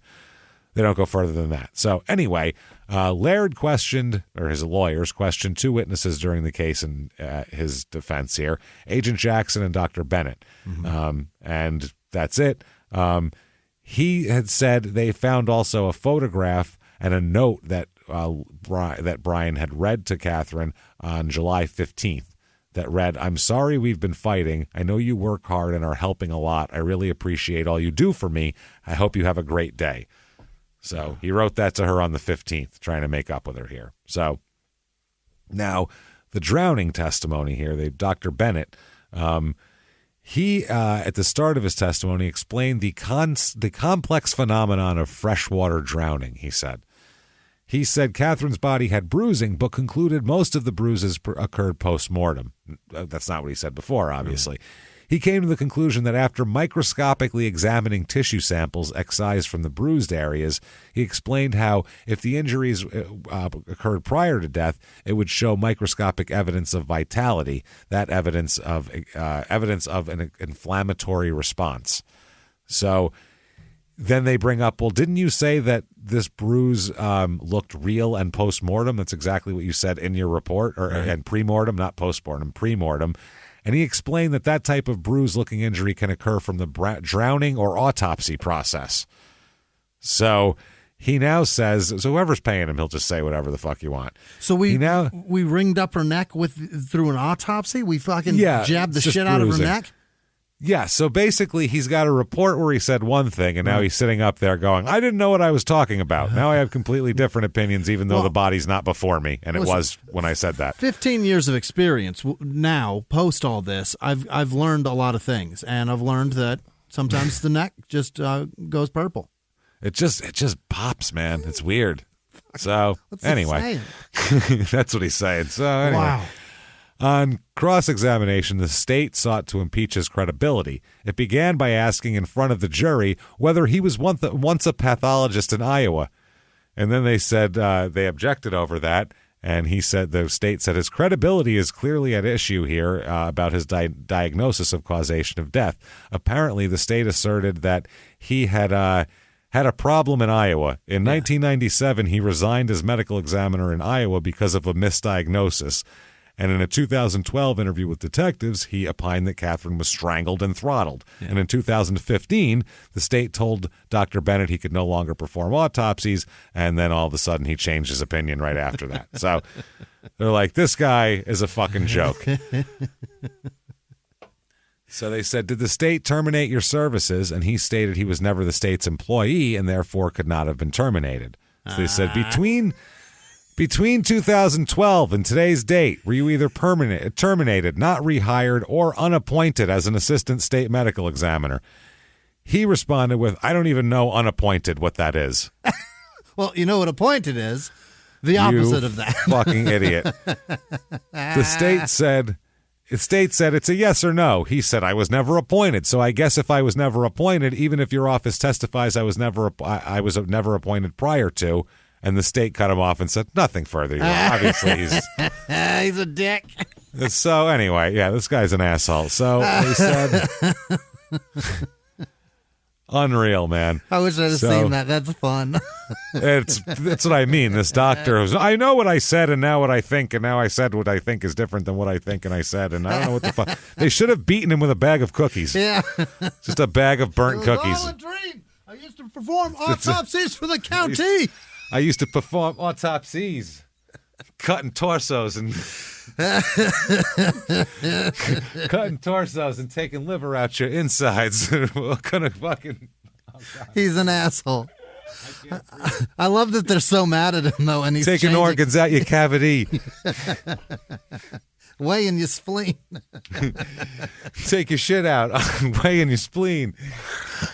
Oh, God. You know very well how she died. She was strangled hard, then dunked down inside. It wasn't an accident. She had no tequila. This would be a fun one to parody, for sure. This is ridiculous. So... so they said that in their closing argument, the state reminds the jury that Dr. Mueller initially indicated that Catherine's death in the afterbay appeared nothing other than a simple drowning. That's how it began. That is until he got an internal examination of the neck and then the extensive hemorrhaging. And they said from that point, Brian Laird was the one and only suspect, obviously. The state then goes over... let's go over, people heard him yelling, "You fucking bitch, you burnt my cookies." And then, "You fucking bitch." And no, she was screaming. And then, quote, "We never heard from her again," is what they said. Then they said the Andersons told the FBI about 20 minutes later they saw Laird's white Toyota 4Runner drive by slowly. Kathleen Anderson identified the driver as a man. It was him. Pointing to Laird is what they said. Now, the defense attorney says, listen, prosecution oversold and underdelivered, babe. Yeah. They don't have squat. We got a guy. He flipped to come to our side. That's how cool we are. We got this. Peace out, bitches. And they sat down. And jury, 8 women and 4 men, deliberated for about 5 hours, which is a bad sign. Yeah, that's not good. About 5 hours, came back guilty of deliberate homicide. Yeah. Absolutely. So sentencing comes around. Yeah. Brian gives a statement here to the judge. Say, "You got anything to say for yourself?" And he said, quote, now keep in mind, 10 years to the death penalty is the option. He says, "I did not do this, Your Honor." Oh, no, don't do that. "I still don't know how Catherine died." No. Bad answer. You're convicted. Apologize. Conviction, sir. He also revealed that it was revealed during the hearing. His defense put up that he has been seeing a mental health professional and he's been abusing prescription drugs ever since his wife's death. He's just been a wreck. That's probably what the charge was in Colorado, maybe. Drugs. It's probably abusing those because you feel guilty. Maybe. He told different stories to different doctors, including that he told one doctor he saw Catherine die in front of him. He told another that they were in a boating accident, and then at a different time told that same doctor she overdosed on medication. Why would you tell those? None of those happened. None of them are true. His attorney said that this is an extremely circumstantial case. We get that he's convicted, but it's extremely circumstantial. He said it's because his wife is gone. He recognizes the loss to the family. No matter what anyone else thinks, he has felt the loss every day. Yeah. We request you give him a 40-year sentence. What about 40? Let's meet in the middle. We'll go 40, huh? How about 40? You're his lawyer, and you're not going at 10? 40. Let's be I'm going for reasonable. If I ask for 10, it's kind of a slap in the face. We're going for 40, Chief. I'm your client. I am going to slap you in the face. No shit. Can you ask for 10 and work our way up? Jesus, you're a terror. I bet you'd be a bad real estate agent, right? Yeah. What is it, $400,000? We'll give you $600,000. Huh? His budget's 6. We're giving you 6. How about 6? Well, his budget's higher than that, so that's kind of... Now Catherine's family gets to testify in this as well, which is interesting. Her sister, Sherry Harbor, here, and like I said, her sister was also, through the years, her sister was constantly contacting law enforcement. Hey, you got anything? Anything else? Anything new? Like... Right. This is what I mean. Like, I feel like her sister is the type that you want a sibling like this that will avenge your death. Yeah. Go hard. If someone murders me, make sure it's an accident and not murder, please. Like, get on them, and that's Sherry, basically. Tell you what, if I'm dead, send everything to Sherry. Yeah, exactly. No, I'm dead serious. Yeah. Sherry can be everybody's, but nobody would want that sort of emotional pain, but Sherry could be everybody's, like... Thunder buddy. Siblings, dead, whatever, sister who can fucking work it out. So she said she had a tight-knit family and that Catherine was a huge part of it. She says, quote, "They destroyed the family. There are no holidays. I couldn't pick up the phone and share my life with my sister. We did everything together." And her mother, Mary Lou, said that she wanted to be a veterinarian someday. She could train any horse. She just finished visiting, the mother here, Mary Lou, said, I just finished visiting my mother at the cemetery, and Brian calls me and tells me that's where she was, by the way, when she got a message. She came home from the cemetery to a message, something horrible has happened. Oh, God, Jesus. Holy shit. She said it was just too devastating to know that she died the way she did and that she had her whole life ahead of her. The judge says, well, let me see if I can take a little bit of the sting off it. You, sir, may fuck off 100 years. Oh, that's not close to 40 at all. No, that's 100 years. Oh, that's over. Yeah, you're fucked, dude. So the family reaction here, they're happy, obviously. The mother said, Mary Lou said, I'm so elated it's hard to explain. She can rest in peace now. Mm-hmm. Sherry, sister, said, I never gave up hope. It's been worth it to know that he won't be free anymore. Yeah. There you go. The sister said that she got suspicious of Brian almost immediately when he suggested that she killed herself. Yeah.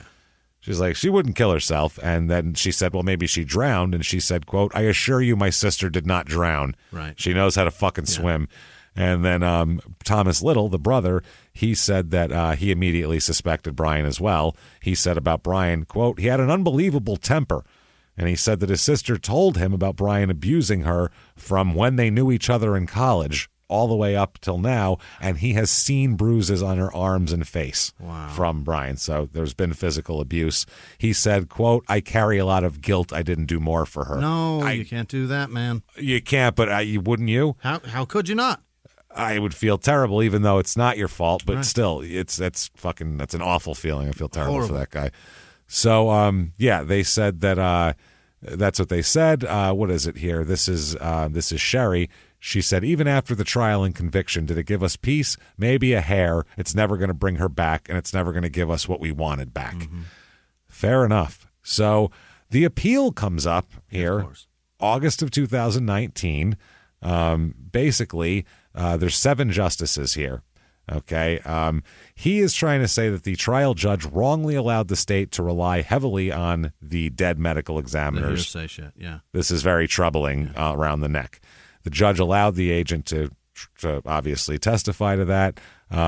So there you go. Now, 2 of the 4 justices agreed with, there's 7 altogether. There are 4 that are going to side on one side here. Right.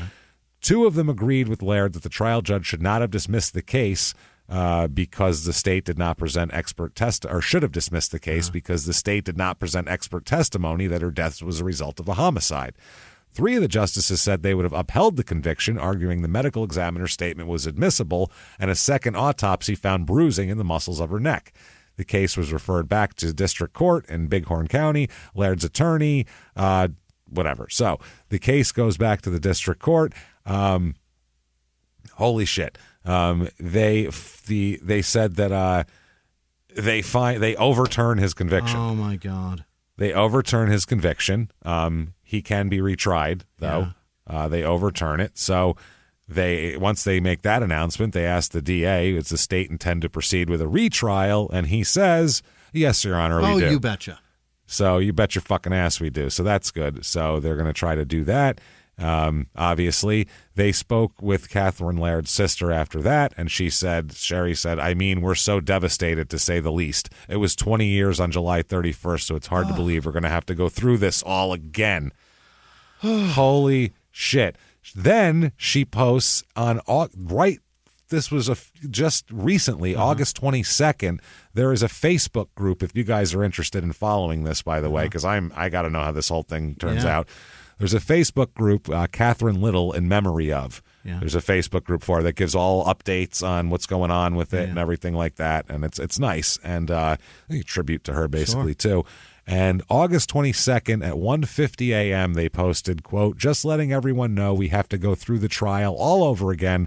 It is currently set for September 26th, 2022. Please send up prayers. We need strength, please. A month from now, it's going to start again. It's going to start again. Is he out or is he arrested on it? No. He's still, I think he's still, because his bail was revoked, so they'd have to have bail hearings and all that. He's still in there, but pending trial. this is he could get acquitted on this, man. That's crazy. Especially if they don't allow this is troubling the bruising. Right. All they're going to have is the second autopsy. There was some hemorrhaging there, but not have an examiner who was on the scene actually testify to what they saw. Unless one will heard. swallow his fucking pride of being fired and just fucking say what he thinks. And he can't do that because he's already testified the opposite way in court. So that would just completely, he wouldn't have any credibility. Fucked. So this is in severe danger of this guy horrible. Just serving like 2 years in jail for killing his wife and having it not be a big deal and having him fucking walk free. I don't think they'll give him a law license again, but still, for Christ's sake. Yeah. So fuck, man. Anyway, yeah, exactly. Oh, anyway, that's boy. I'm disturbed by that. I hate it. I mean, I fuck, dude. There's she didn't fucking go out in the middle of the night to hang out in the dark by a creek and fucking drown. Out of her own neck, right? And then drown. Right. Yeah, and drink tequila, which she didn't, and it's not possible. Someone did this, and one person I know of was beating her up and chasing her around, hitting her with cookies. Just that day. Just that day. I know no one else that was chasing her, beating her up all the time. So had that a would fight be with her loudly clear. The night before. That night, minutes before. Minutes heard by neighbors through the shower vent of a coachman.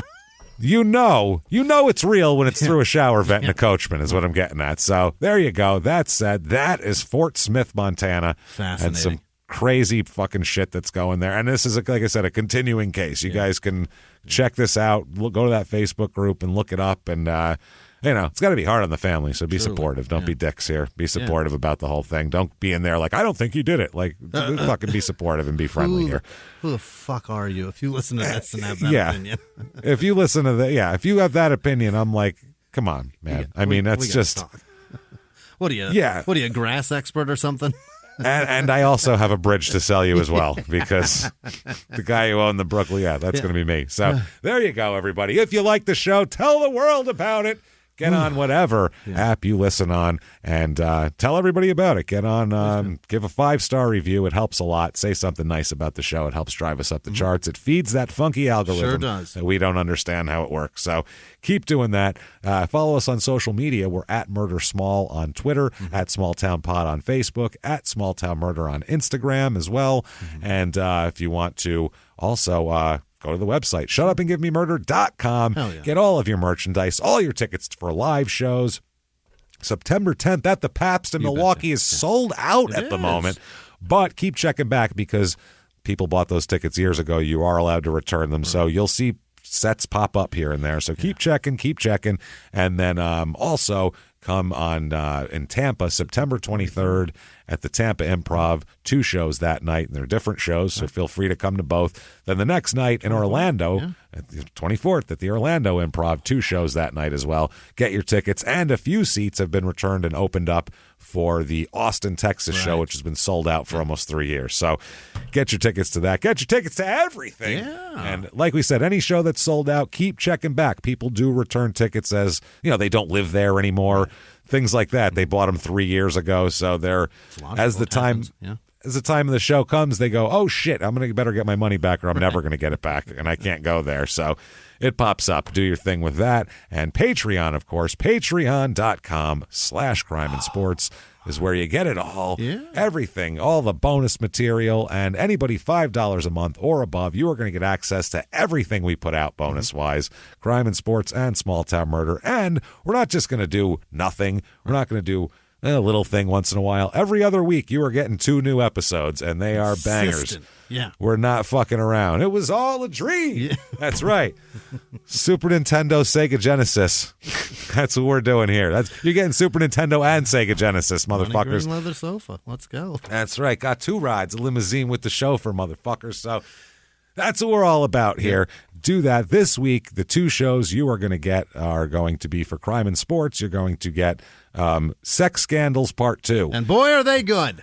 Whoa, we're going to finish the Duke University fuck list, which was a woman's senior thesis where she fucked a bunch of athletes and detailed and, oh my God, so detailed and descriptively about their dicks and how it's really detailed. Too much, gave a detailed review, like small town review of each guy and all this shit, and also some other sex scandals as well. Dudes banging other guys, other teammates' wives, a guy fucking his sister-in-law and writing her poems and shit. We'll talk about all of it.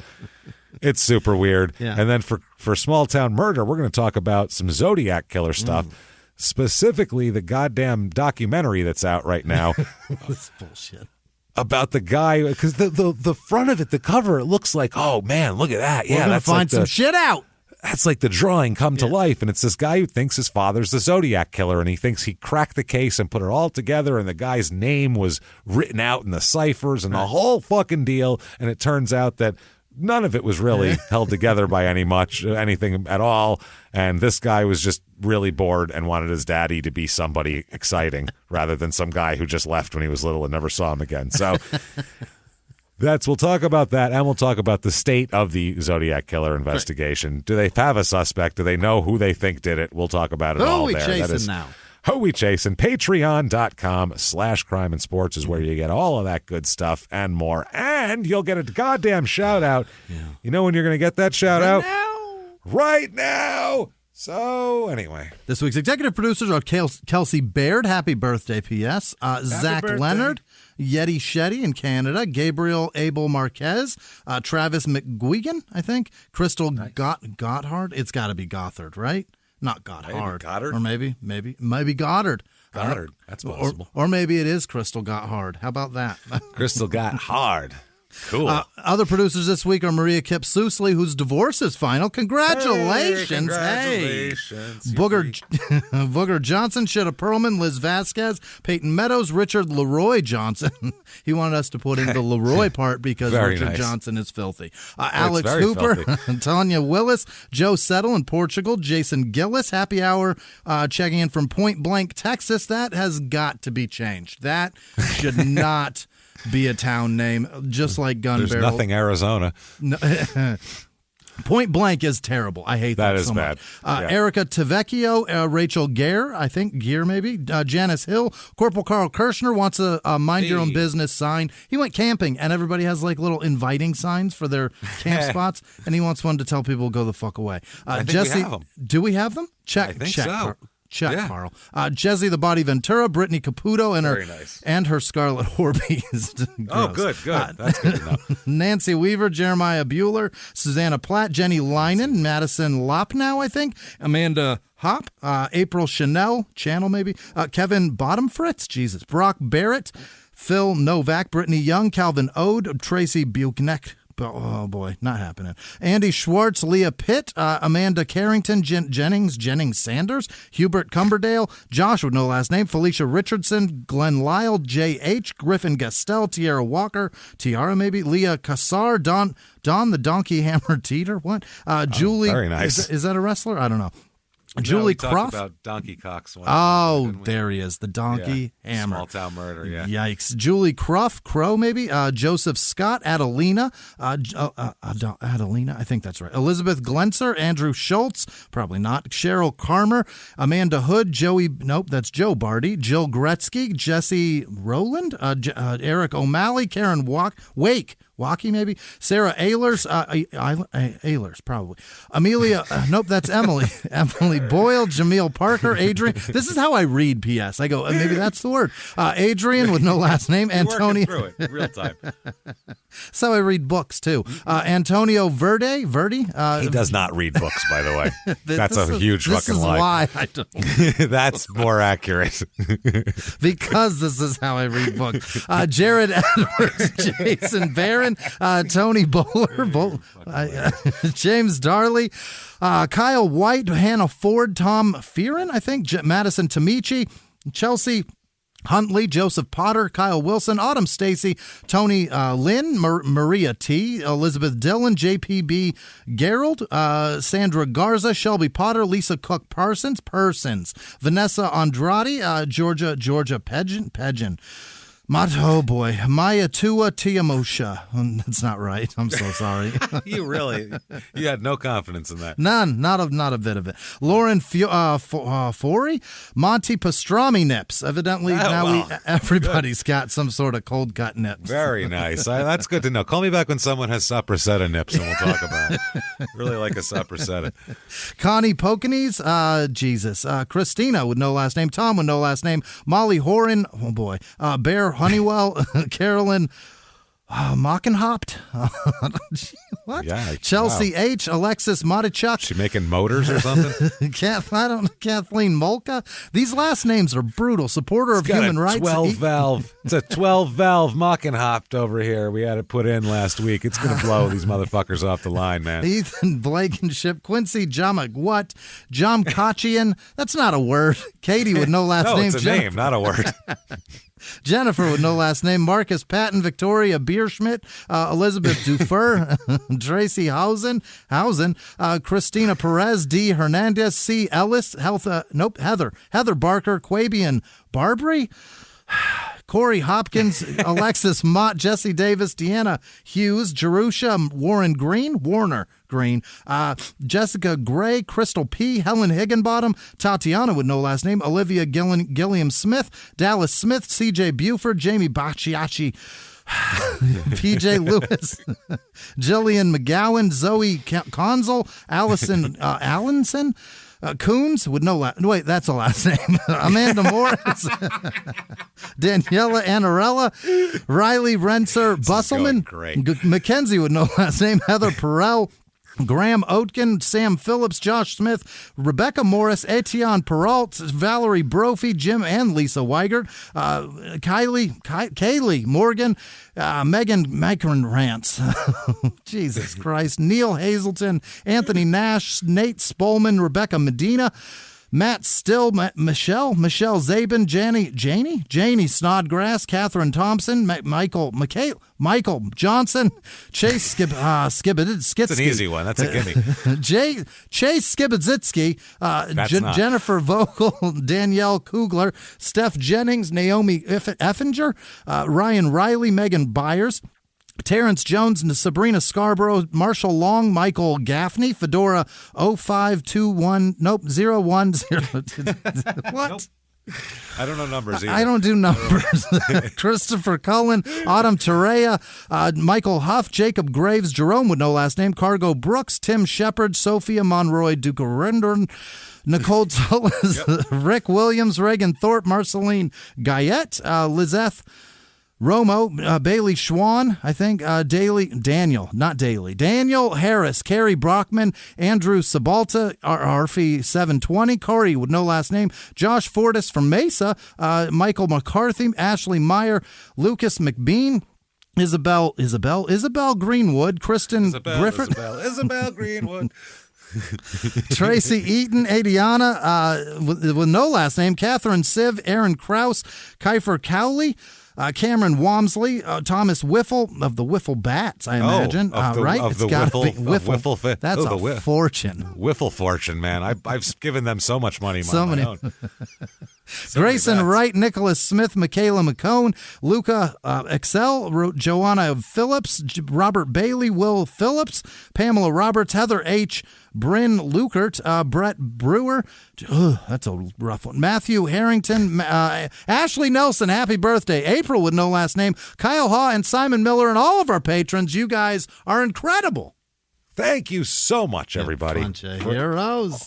You guys are the fucking best. Yeah. All that you do for us, we appreciate it. We hope you love the Patreon episodes as much as we enjoy doing them. So Thank you for what you do for us. Thank you for changing our lives. Thank you for everything. Yes. Thank you for coming to live shows. By the way, there's going to be a virtual live show announced real soon here. Oh, when huh? Watch out for that. Watch out. I'm not going to tell you when, but it's coming soon.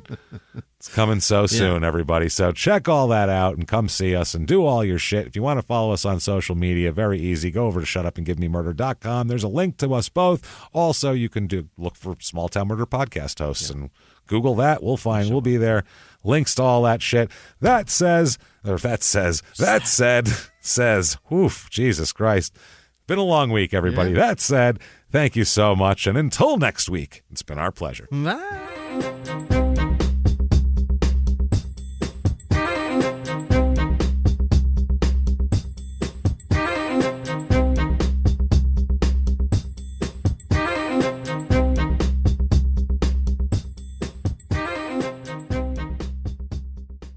If you like Small Town Murder, you can listen early and ad-free now by joining Wondery Plus in the Wondery app or on Apple Podcasts. Prime members can listen early and ad-free on Amazon Music. Before you go, tell us about yourself by filling out a short survey at Wondery.com/survey. In the 1980s, a rosé swept the country. Hey, Mike, I really like this White Zinfandel. Well, good. Now put it down. We're going to try another one. White Zin became America's top-selling wine. But most don't know that this sweet drink has a sour history. What began in 1986 with counterfeit bottles, a big fraud, a multi-million-dollar fraud, sent investigators chasing one of the most powerful families in the business, the Licciardis. But the closer the feds got to them, the more dangerous things became. It's a story of deceit. At the time, I was paranoid. Threats. You touch my kids, I will kill you. And murder. With a .22 caliber bullet to the head. What started with a scheme to mislabel wine spilled into a blood-soaked battle for succession. Welcome to Bloodvines. You can binge listen to Bloodvines exclusively and ad-free on Wondery Plus. Join Wondery Plus in the Wondery app, Apple Podcasts, or Spotify.